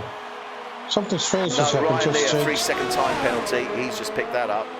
Jake Sorrell just was standing still as Gary McKenny overtook him. But I have no idea why. I couldn't see what happened there. Oh dear. So, Jamie Good there. Let's have a look here. So, Phil Harris, 2.4 seconds off the back. Callum White 7.5 off the back of Dylan Platt, and Dylan is now dropping behind Tom Stevens DRS. He's definitely looking after those tyres a bit more now, isn't he? He's decided, no, discretion's a better part of valour. I'll stay with him as close as I can, but I need to look after these tyres. He needs to go deeper if he's going to go for that one stop. Yeah, he can do that. He can still stick with it. Going to be interesting to see how that plays out. Just looking at the time, I think here if it's a very fast pit stop, we're probably looking around about 16 seconds. On that basis, I'm just looking at Adrian Rich, and he could easily jump up into P6. Yeah, it's going to get interesting when these guys possibly P5 coming in. actually. I see Ross Milburn. He's got a red cross over his and he's just lost his place to Gary McKenny. Gary McKenny has got ahead of Ross Milburn. Oh, dearie me. Jake Sorrell as well. I think he's got connection issues by the looks of it. It looks like some more people are getting connection issues because Ross Milburn was an AI, and now Callum White has exited. So there is potentially something going on. Yeah, we've got technical issues going on here. Some of the drivers dropping out. I saw Jamie Good drop out.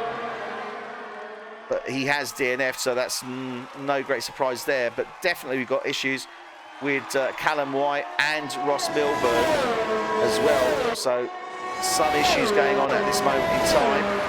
They will be racing with AI. Now, under normal racing conditions, for those of you that are familiar with the game, you would see the car greyed out. Under F1 Tonight regulations, that car is not greyed out. So it is still a solid mass. You cannot drive through it. It is under the control of an AI, which is considerably slower than the field around it. but you still have to watch out for it. So it is still racing, competing, albeit under AI conditions. Now, Phil Harris is obviously great opportunity for him. He's jumped up into P3. He's 11 seconds off the back of Dylan Platt. Not so good, obviously, for Callum White. Gary McKenny, he's got advantage of that. Obviously, he's got past Ross Milburn, so he's up into P5. Jake Sorrell, and Ross Milburn's racing back again. So Ross Milburn's connection, he's back. So he's coming back now at Gary McKenny. And, he's going to look to try and make the move before they get down to turn 1. Yeah, gets ahead of him. Great speed there from that Toro Rosso. So Ross Milburn back up into that P5 place, but he's lost a considerable amount of time with that issue there, hasn't he? Yeah. Also, Callum White the track is driving fairly slow, and that's really a shame because you lose the fight there. Well, now Ross Milburn needs to close down that gap. There's 14 seconds. At the moment, Callum's looking reasonably safe, but he's going to eat into that gap. There's no two ways about it, so let's keep an eye on that. In the meantime, Adrian Rich has got up into 8th place. Jake Sorrell, as you know, is in 17th. He's trying to chase down that McLaren of Gary McKenny. Gary McKenny's on the back of Ross Milburn again. Yeah, look at that. He is. Look at this as they're coming into Ascari. He's definitely looking to take that P5 position.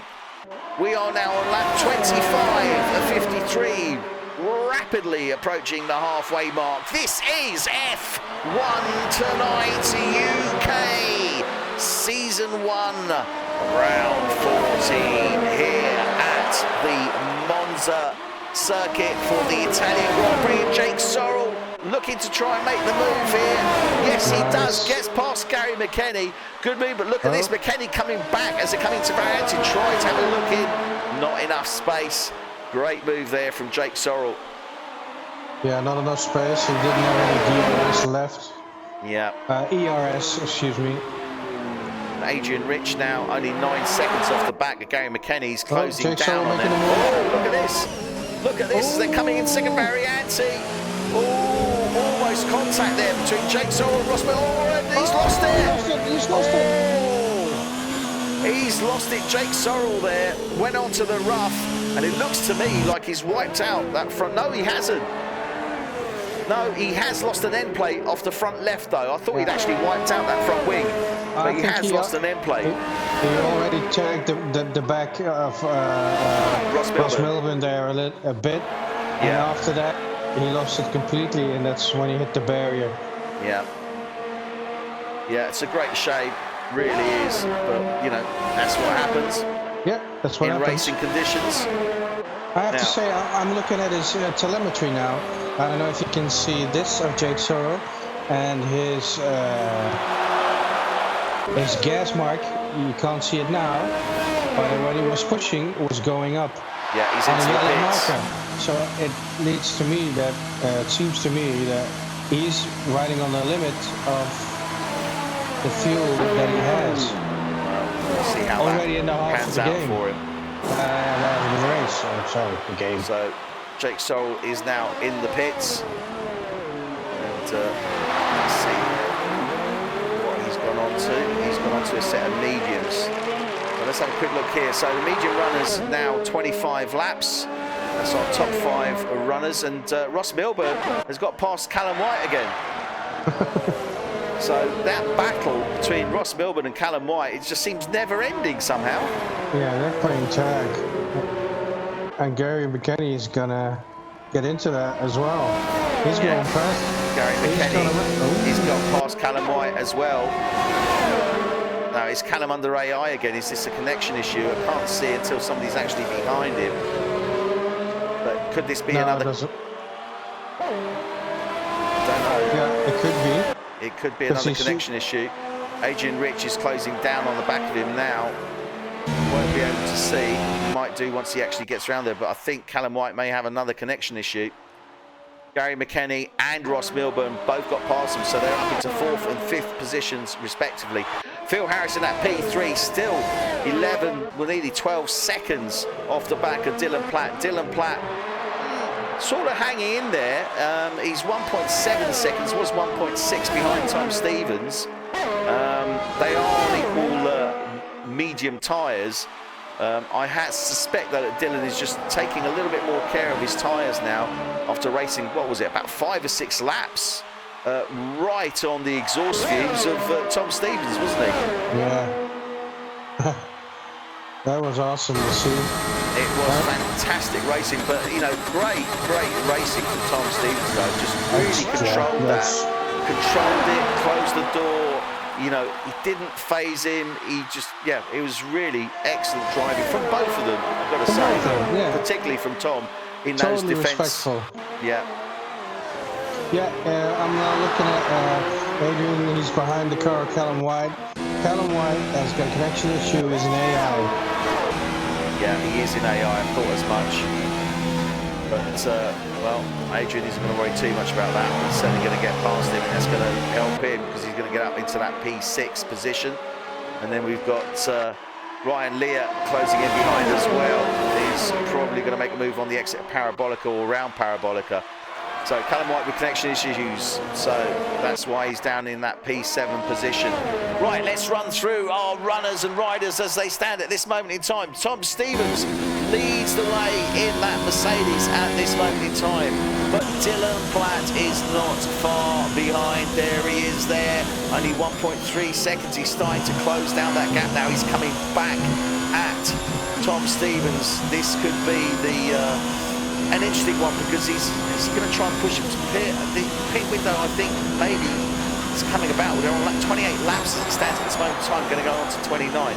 Phil Harris is up into P3 position in that Rocket Williams. Fantastic run from him. Then we have Ross Milburn in the Toro Rosso. He's still battling it out with Gary McKenny, who's in that 5th position. And yeah, these guys are definitely having a battle here, aren't they? Dylan Platt just got the fastest lap. I know Phil Harris got the fastest lap after that. Yeah. Yeah, they're starting to push now, and I think it's because they're getting to that point where those medium tyres, they need to come in, and it's going to be interesting to see how this works. Who's going to come in first, and who's going to go for the undercut, and who's happy to stay out and go for that overcut. Sean Street on a 3-second time penalty for multiple warnings. Yeah, the time penalties are racking up across the field. It's raining penalties over here. Well, I thought you said it was raining there for a minute. I was like, what? No. That would be awesome. That would really shake it up. That would be awesome, I've got to say. Safety car, VSC, only need rain, then you got everything. Yeah. It's very, very true. So we are riding on board at this moment in time with Ross Milburn. He's up in that P4 position. He's 30 seconds, though, off the back of Phil Harris. Gary McKenny's dropped 2.5 seconds behind him. Adrian Rich is in P6, but he's got Ryan Lear on his hands, challenging him. That Alfa Romeo as they're coming down into the second Variante. And he is on the yellow wall tyres. Oh, nope, nicely closed there by the Red Bull. He's not going to let him through easily, because this is for position, it is for points. So really, Adrian needs to try and stay ahead of Ryan. Ryan's going to be coming back now on that DRS. Got DRS. Oh, that's a swerve. Amazing how Ryan's car sounds absolutely fine in comparison to Dylan's when you go on board. Yeah, he makes the move. Oh, he's gone very wide though. Out of that turn 10, final Scurry turn, and look at this. Coming back is Adrian Rich. Adrian, nice. On the inside. Where is he? He's not letting up. He is not. Look at this. Get a flag. Ross Milburn has crashed. He's gone.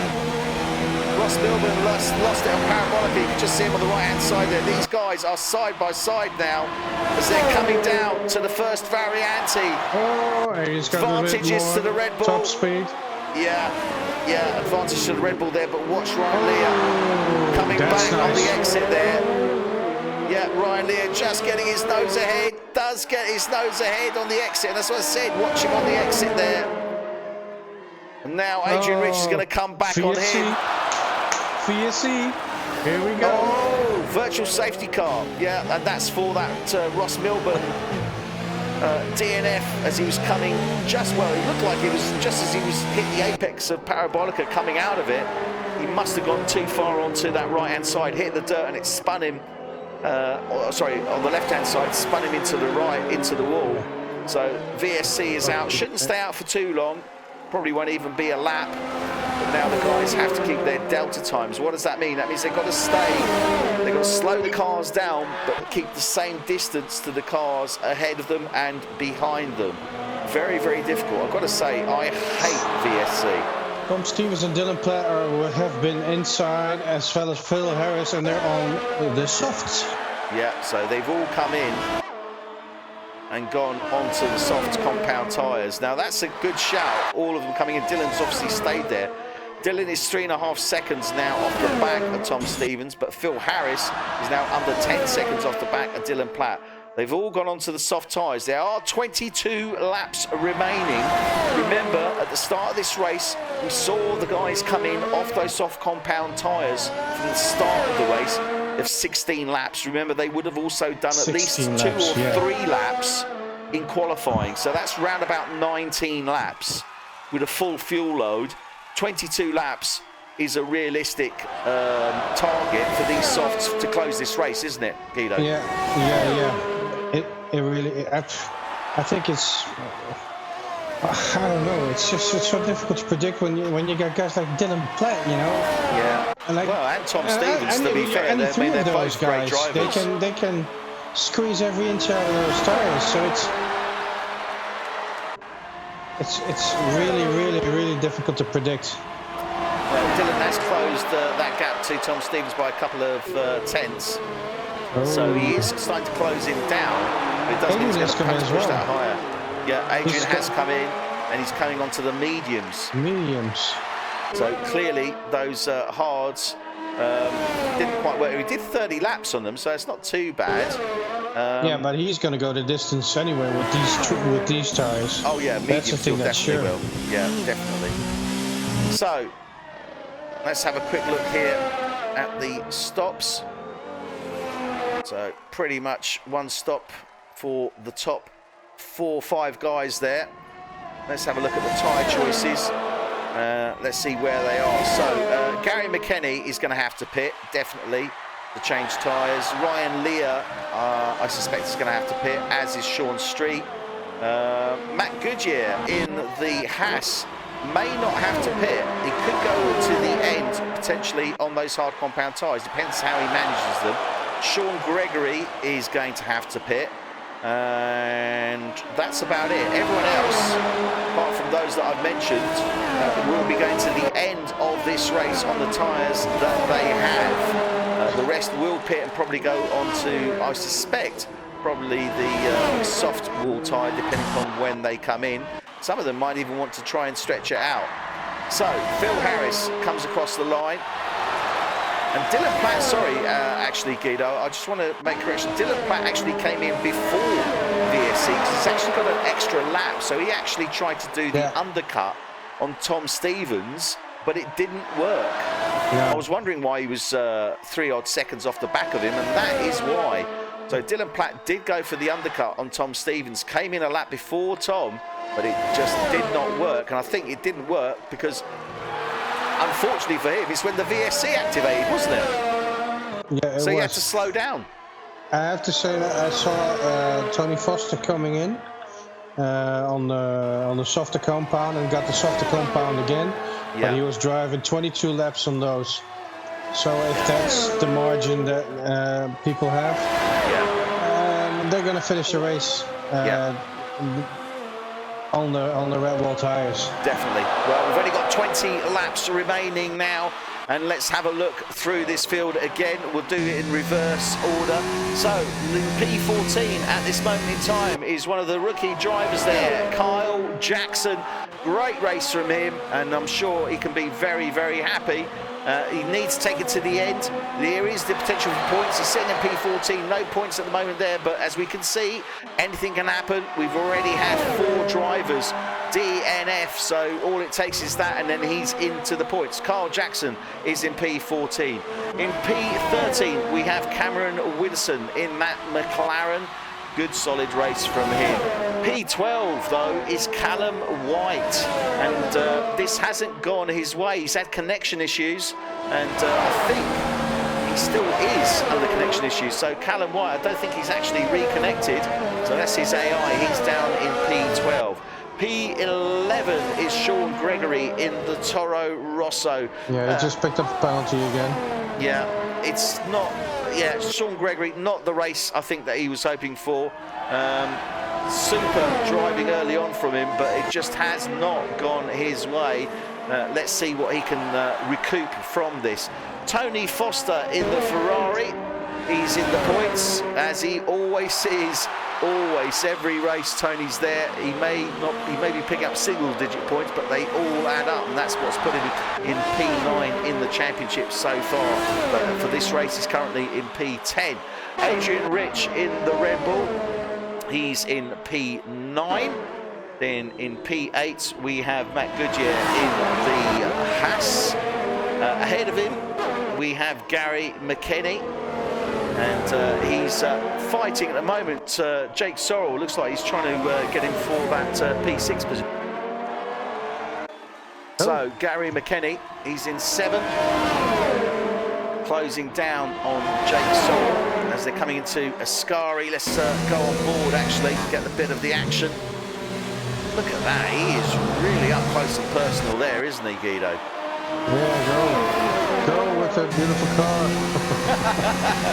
Not that you're biased in any way, shape or form, are you, Guido? It's just, you know...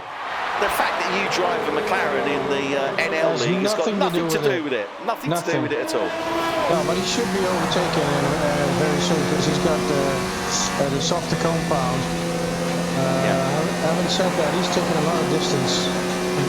Jake Sorrell is swerving a bit, trying to not give the slipstream to Gary McKenny. Gary, yeah, that's what it is. Jake Sorrell there in the Ferrari. As I said, I did tag him for being a race winner. I mean, he did do fantastic qualification, was in that second row, lest we not forget, in that P4 position. But just hasn't quite panned out the way I think he would have liked it. But good race nonetheless in that P6. Sean Street, though, in the Racing Point, I haven't really said much about him, but Sean's just stayed in there. He's driven a good race. He was one of the guys that came in and went onto the medium tyres a little bit sort of later than was expected, because he had some issues on track, etc. Came in, you know, so on and so forth. But it seems to have worked out for him. He's in P5. Gary McKenny's made the move. So Gary McKenny now has got past Jake Sorrell and taken that P6 place. So say, yeah, Sean Street, he's in P5. Ryan Lear for Alfa Romeo, he's in P4. I mean, a good run from him. I'm sure he started somewhat further back. Let's just quickly refresh my memory here. Let's have a look. Yeah, so he started in P8, so he's gained 4 positions there. So good run from him. Sean Street 5, Ryan Lear 4. Phil Harris, though, is in 3rd place. And, well, I mean, great run from him. As I said, he's done very well. He's made up a number of positions there. Started in P11, so 8 places for Phil Harris, and he's looking good for finishing on that podium, isn't he? Yeah. I think 37 seconds to Ryan Lear. Well, no. I mean, that P3 is looking pretty safe. That's pretty as it solid, stands. It does look pretty safe. Yeah, it does. I think it's there. If something's going to happen, then it's going to be the top 3, maybe shifting. But then again, Phil Harris has got a 10-second, what do you call it, a deficit on Dylan Platt. Yeah, he's 10 seconds off the back of Dylan Platt, but Ryan Lear is 38 seconds off the back of him. So, yeah, I mean, he could potentially close down to Dylan Platt. Certainly has the ability. I mean, ultimately, we're only looking at 16 laps, but I don't know. I think that the pace that those guys ahead are setting is just a little bit difficult to actually close it down. See, and now it gets interesting, because Dylan Platt has got a 3-second time penalty again. And I'm just going to see what... It'll be interesting, because I think Tom's got a couple or one. He might actually only have one, but I think he's got Dylan two. has 2, so he's probably have 6 seconds. Yeah, he will have 6 seconds. And yeah, there you go. He's got only 1. Tom has Has one. got only 1. Yeah. So at the moment, there's a 3-second deficit between Dylan Platt and Tom Stevens on points. And that's that doable. means that, that means it's a 7.3 second gap in reality that Dylan has actually to Tom Stevens. It is doable, but I've got to say, the way Tom Stevens, I mean, Dylan has been driving fantastic race. There's no two ways about it. But Tom Stevens has been driving a better race. Yeah, obviously he's on first position. No, but not just that, Guido. I mean, you know, we saw the fighting between them. I mean, Tom was, you know, Dylan was attacking very, very hard on Tom, and Tom kept his cool, made his car as wide as he possibly could, and stayed ahead of him. And in the end, he forced Dylan to back off. Yeah, and in total, he is at this moment the better driver because he's got no penalties whatsoever. Exactly. And well, he does. He's got 3 seconds. So you said his defensive capabilities here, the things that he's shown. Yeah. That's I give my hats off to that.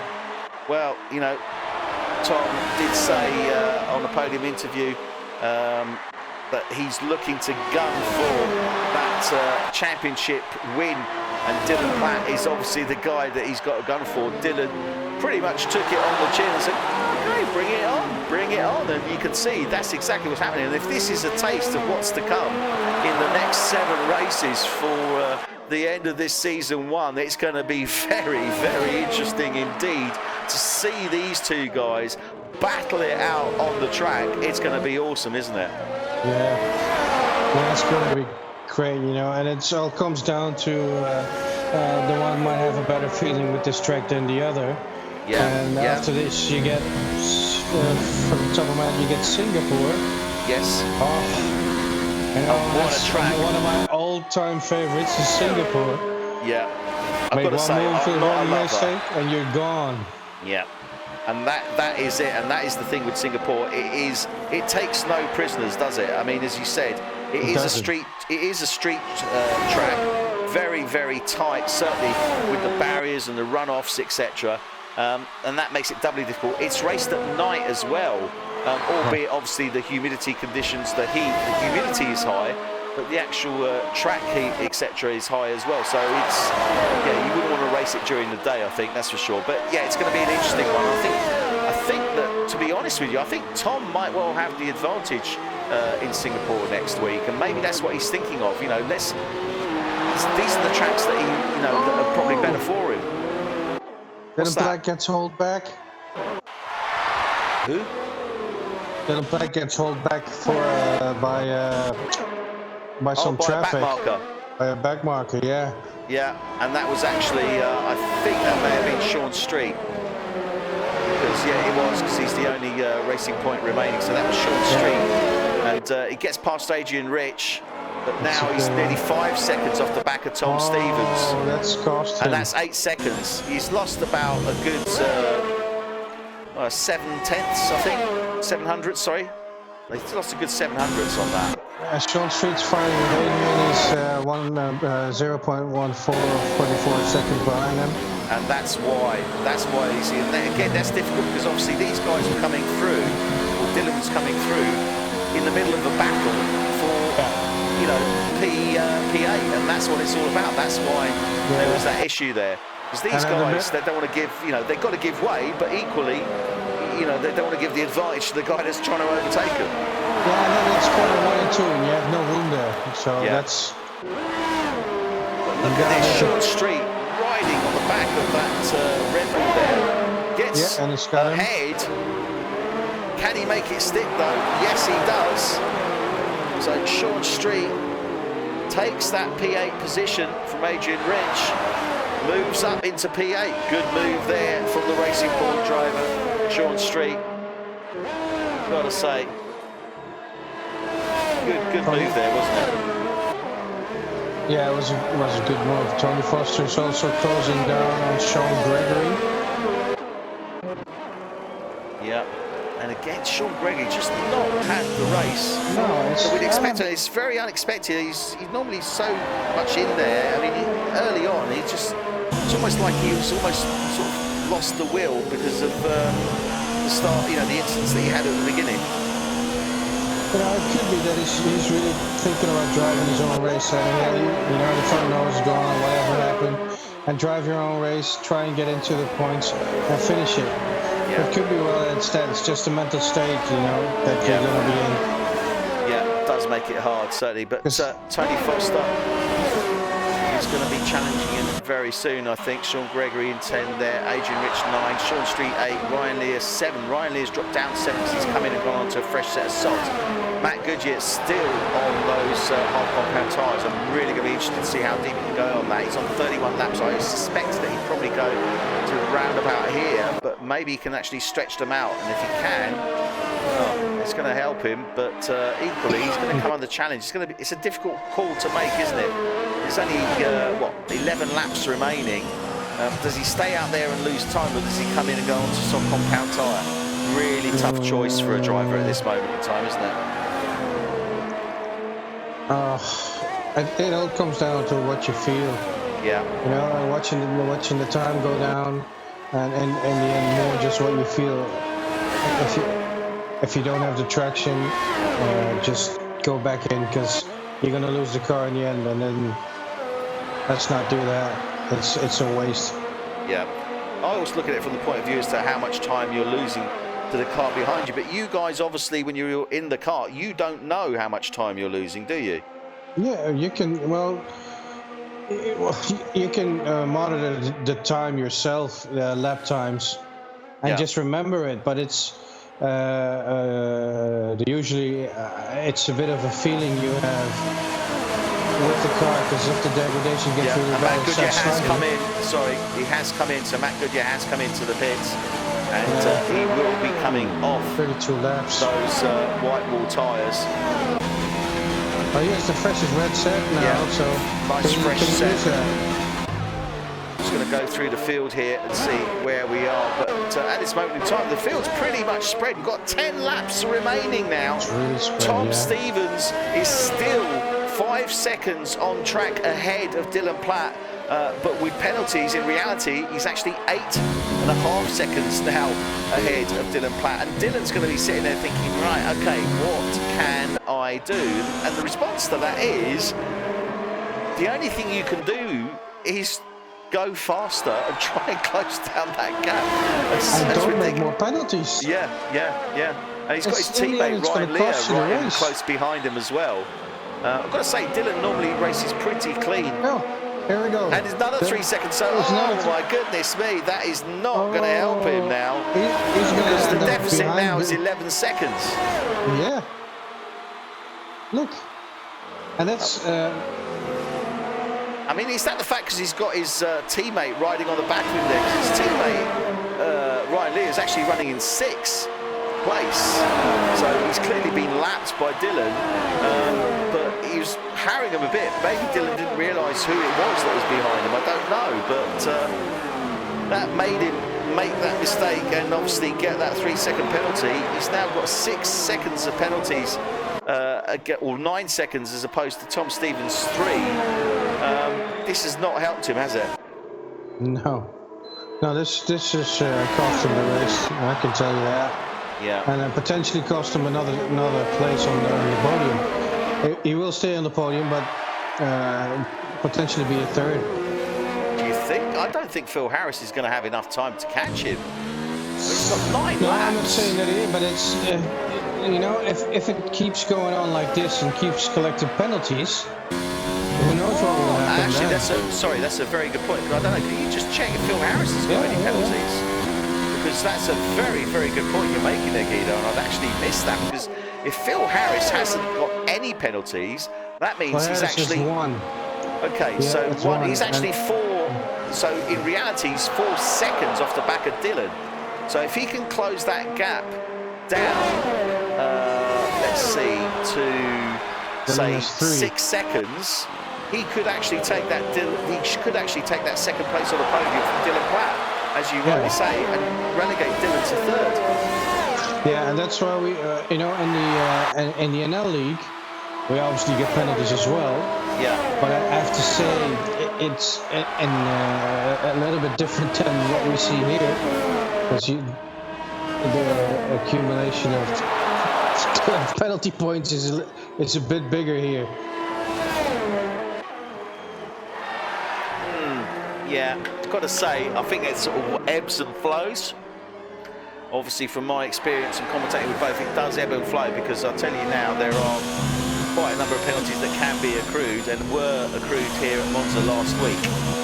So I'm not too sure whether that's the case, but the reality is that these points do and can have a dramatic effect. We've already seen Tom Stevens lose podium places because of the points that he's accumulated. And that is an issue that he's addressed. I mean, as I say, he's only picked up 1 penalty point in this race. I think last race he didn't pick up any penalties in Spa. If he did, it was only like 1 or 2 maximum in relation to everyone else. So he's really addressed that, sticking within the track limits. And yeah, he's just really laying it down here. And I don't think Dylan's going to have a response for him, to be quite honest. I don't think there's anything he can do now, as you quite rightly say. But what he's got to watch now is Phil Harris behind him, because if Phil Harris closes that gap down to, say, 6 seconds, he could take that second place on the podium from him. Oh, Sean Gregory's getting another 3-second time penalty. Yeah, it's, my race in Canada, obviously, not to pat myself on the back, but it's just, I've won that race because I stuck down with Hans van der Berg. And he got, I think it was 6 second time penalties in total. Yeah. And I only had 3 seconds. Yeah. And the only thing I needed to do was stick behind him close enough. Then I took the win. Gary McKenny's just picked up a 5-second penalty. Oh, dearie me. That is not good. I'm not too sure, but he picked up a 5-second penalty. I didn't quite catch it. I thought he might have been speeding in the pit lane, but he hasn't come in. Okay, Phil Harris has lost the car. And put an extra 3 seconds between him and Dylan Platt there. Yeah, he has. He's lost there. So Phil Harris now is back up to 10 seconds, although it's showing us 13, because that 3-second deficit due to points that Dylan Platt has got. I think Dylan is actually now looking a little bit more secure. We've only got 6 laps remaining. This is F1 tonight. Season 1, round 14 here at Monza for the UK League of F1 tonight. And what a race it has been. Now, Tom Stevens, Dylan Platt fighting it out all the way through. Callum White in the mix there as well, but he's had issues and actually dropped out and under AI. Kyle Jackson has just gone out. VSC, that's the 3rd one already. Yeah, Kyle Jackson has gone out. I don't know where it is. I'm actually on board with Callum White at the moment in his car to see where that was. I'm not too sure. Safety car, VSC is out and 6 laps remaining. Now, VSC does not mean that the cars will close down to each other. As I said earlier, what it means is that they have to maintain the gap to the car in front, or the relative gap. So they have to slow down, but they have to maintain that relative gap between. It is a horrible, horrible thing to do when you are a driver. It really is not pleasant to try and stay within that. We're back to green light, so they are back racing. Still riding on board with Callum White, because I want to see where Kyle Jackson came off. He's just coming around Lesmo. I don't know if it was on the exit of Lesmo, but his car would have been cleared, so we wouldn't see it, but at least I'll be able to tell you where it was. Yeah, and it was on the exit of Lesmo. Yeah, turn 7. So Kyle Jackson came off turn 7. And yeah, Callum White racing again now. Okay, so let's go in reverse order. We've only got 5 laps remaining. Callum White for Mercedes, 13. 12 is Cameron Widdowson for McLaren. 11 is Adrian Rich for Red Bull. They are all out as the points as it stands at this moment in time. Matt Goodyear for Haas is in P10. Tony Foster for Ferrari is in P9. Sean Gregory for Toro Rosso is P8. Sean Street for Racing Point is in P6. 7. Ryan Lear for Alfa Romeo is in P6. P5 is Jake Sorrell in that second Ferrari. Good race from him. Did start in 4. I think he's going to be a bit disappointed, but I think he's looking okay, barring obviously points. We haven't accrued those as yet for Jake. He is in P5. Gary McKenny, though, for McLaren. Great race from him, up into P4. Well, that's quality points for McLaren, isn't it? Very good. That's good for the Super League. It's good for the beautiful car he's driving. Go, Gary. Yeah. Are you a fan by any chance? No, I'm not. I wasn't too sure, to be quite honest with you. Yeah, so Gary McKenny, great race from him. But Phil Harris in that Rocket Williams, up to P3, 8 places, remember, starting in P11. He's going to be happy with that, isn't he, Phil? Phil? Phil's going to be happy, yeah. I thought you were addressing me as Phil. No. I was asking you, do you think Phil's going to be happy? Listen, for God's sake, man. It's during the end of the race. Got to keep our focus. Yeah. We've definitely got to focus. And Phil Harris, as I say, he's going to be happy, isn't he? He is going to have a smile on his face. He's going to be on the podium. He's going to be happy. Started in P11. It's just too bad that he couldn't close it a bit more. Well, it still could happen, but those penalties of Dylan. Q2 is what cost him, because Q2 is what, he didn't get it across in Q2. He had to start in P11. Didn't get into the top 10 shootout. Normally, Phil, if he's in that top 10 shootout, you expect him to be there or thereabouts. But a great recovery race from him, I've got to say. Yeah, very good. Very good. So Phil Harris in that P3 position. That's looking pretty safe. Dylan Platt, though, he's in that P2 position. I mean, he has driven a fantastic race, hasn't he? To be fair, it's just that the competition has just driven a better race, I guess. Oh, definitely has driven a better race, penalty-wise, defensive-wise. They both got the speed, and maybe it's just the track that is a little bit better for Tom than for Dylan, and it happens. Everybody's got his things. Yeah. But I think Tom was giving a masterclass here. Yeah, I've got to say, well, I mean, great race from Dylan. I mean, he's still second place. He'll still be picking up valuable points. He'll still maintain that lead on Tom Stevens. But definitely, without any shadow of a doubt. Okay, so let's have a look now at our race leader, Tom Stevens. And, well, I mean, great race from him. Fantastic. He obviously maintained that place from the start on those medium compound tyres. Dylan dropped back one. Callum White came in, took that second place. But Tom, as you say, and rightly say, I mean, fantastic defensive driving. Dylan was literally hanging off his exhaust for 5-6 laps, and he was just making that car super wide, super defensive, but maintaining the speed and staying ahead of Dylan, not making the mistakes. He had a little bit of a wobble, but he did stay ahead and really fought Dylan off, didn't he? Well, a wobble, I didn't really see a wobble. He had a little wobble. Yeah, it's only a little wobble. It was out of 7. Little wobble. Woolly wobble. No, it was, it's great defensive driving. I love to see that. It's put me on the front of the seat, made me stand up for a minute. Yeah. And, Tony Foster. I thought that was Tom there. It was Tony Foster. Yeah, that was Tom Stevens. Yeah, that was very interesting. A little bit of a beat there to so it's going to be, I mean, obviously he's got 3 laps remaining. He's on this lap 51. I mean, barring incident, touch wood, anything can happen, but he has driven a fantastic race, and I think you touched on it earlier. I think you said a masterclass, didn't you? Yeah, that's what it is, and that's the way I see it now.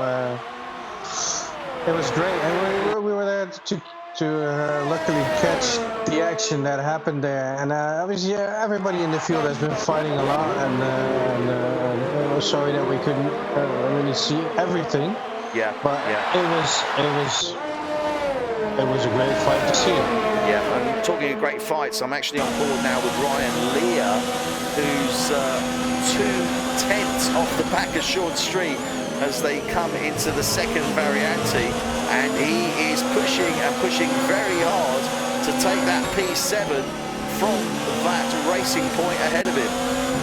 I got Ferreira just came into the pits, got a new fresh set of he's going for the fastest lap. He already has the fastest lap. Yeah. So he's going to make sure he stays on the fastest lap and get the extra point. Yeah, and that's what it's about. It's all about accruing those points, and he's certainly going to go for it. Sean Gregory just picks up a 3-second time penalty. We are riding on board with Ryan Lear, who's closing down Short Street. Short Street's opened up his ERS on that straight to try and open up the gap. He has opened up a little bit, 5/10 as opposed to 2/10.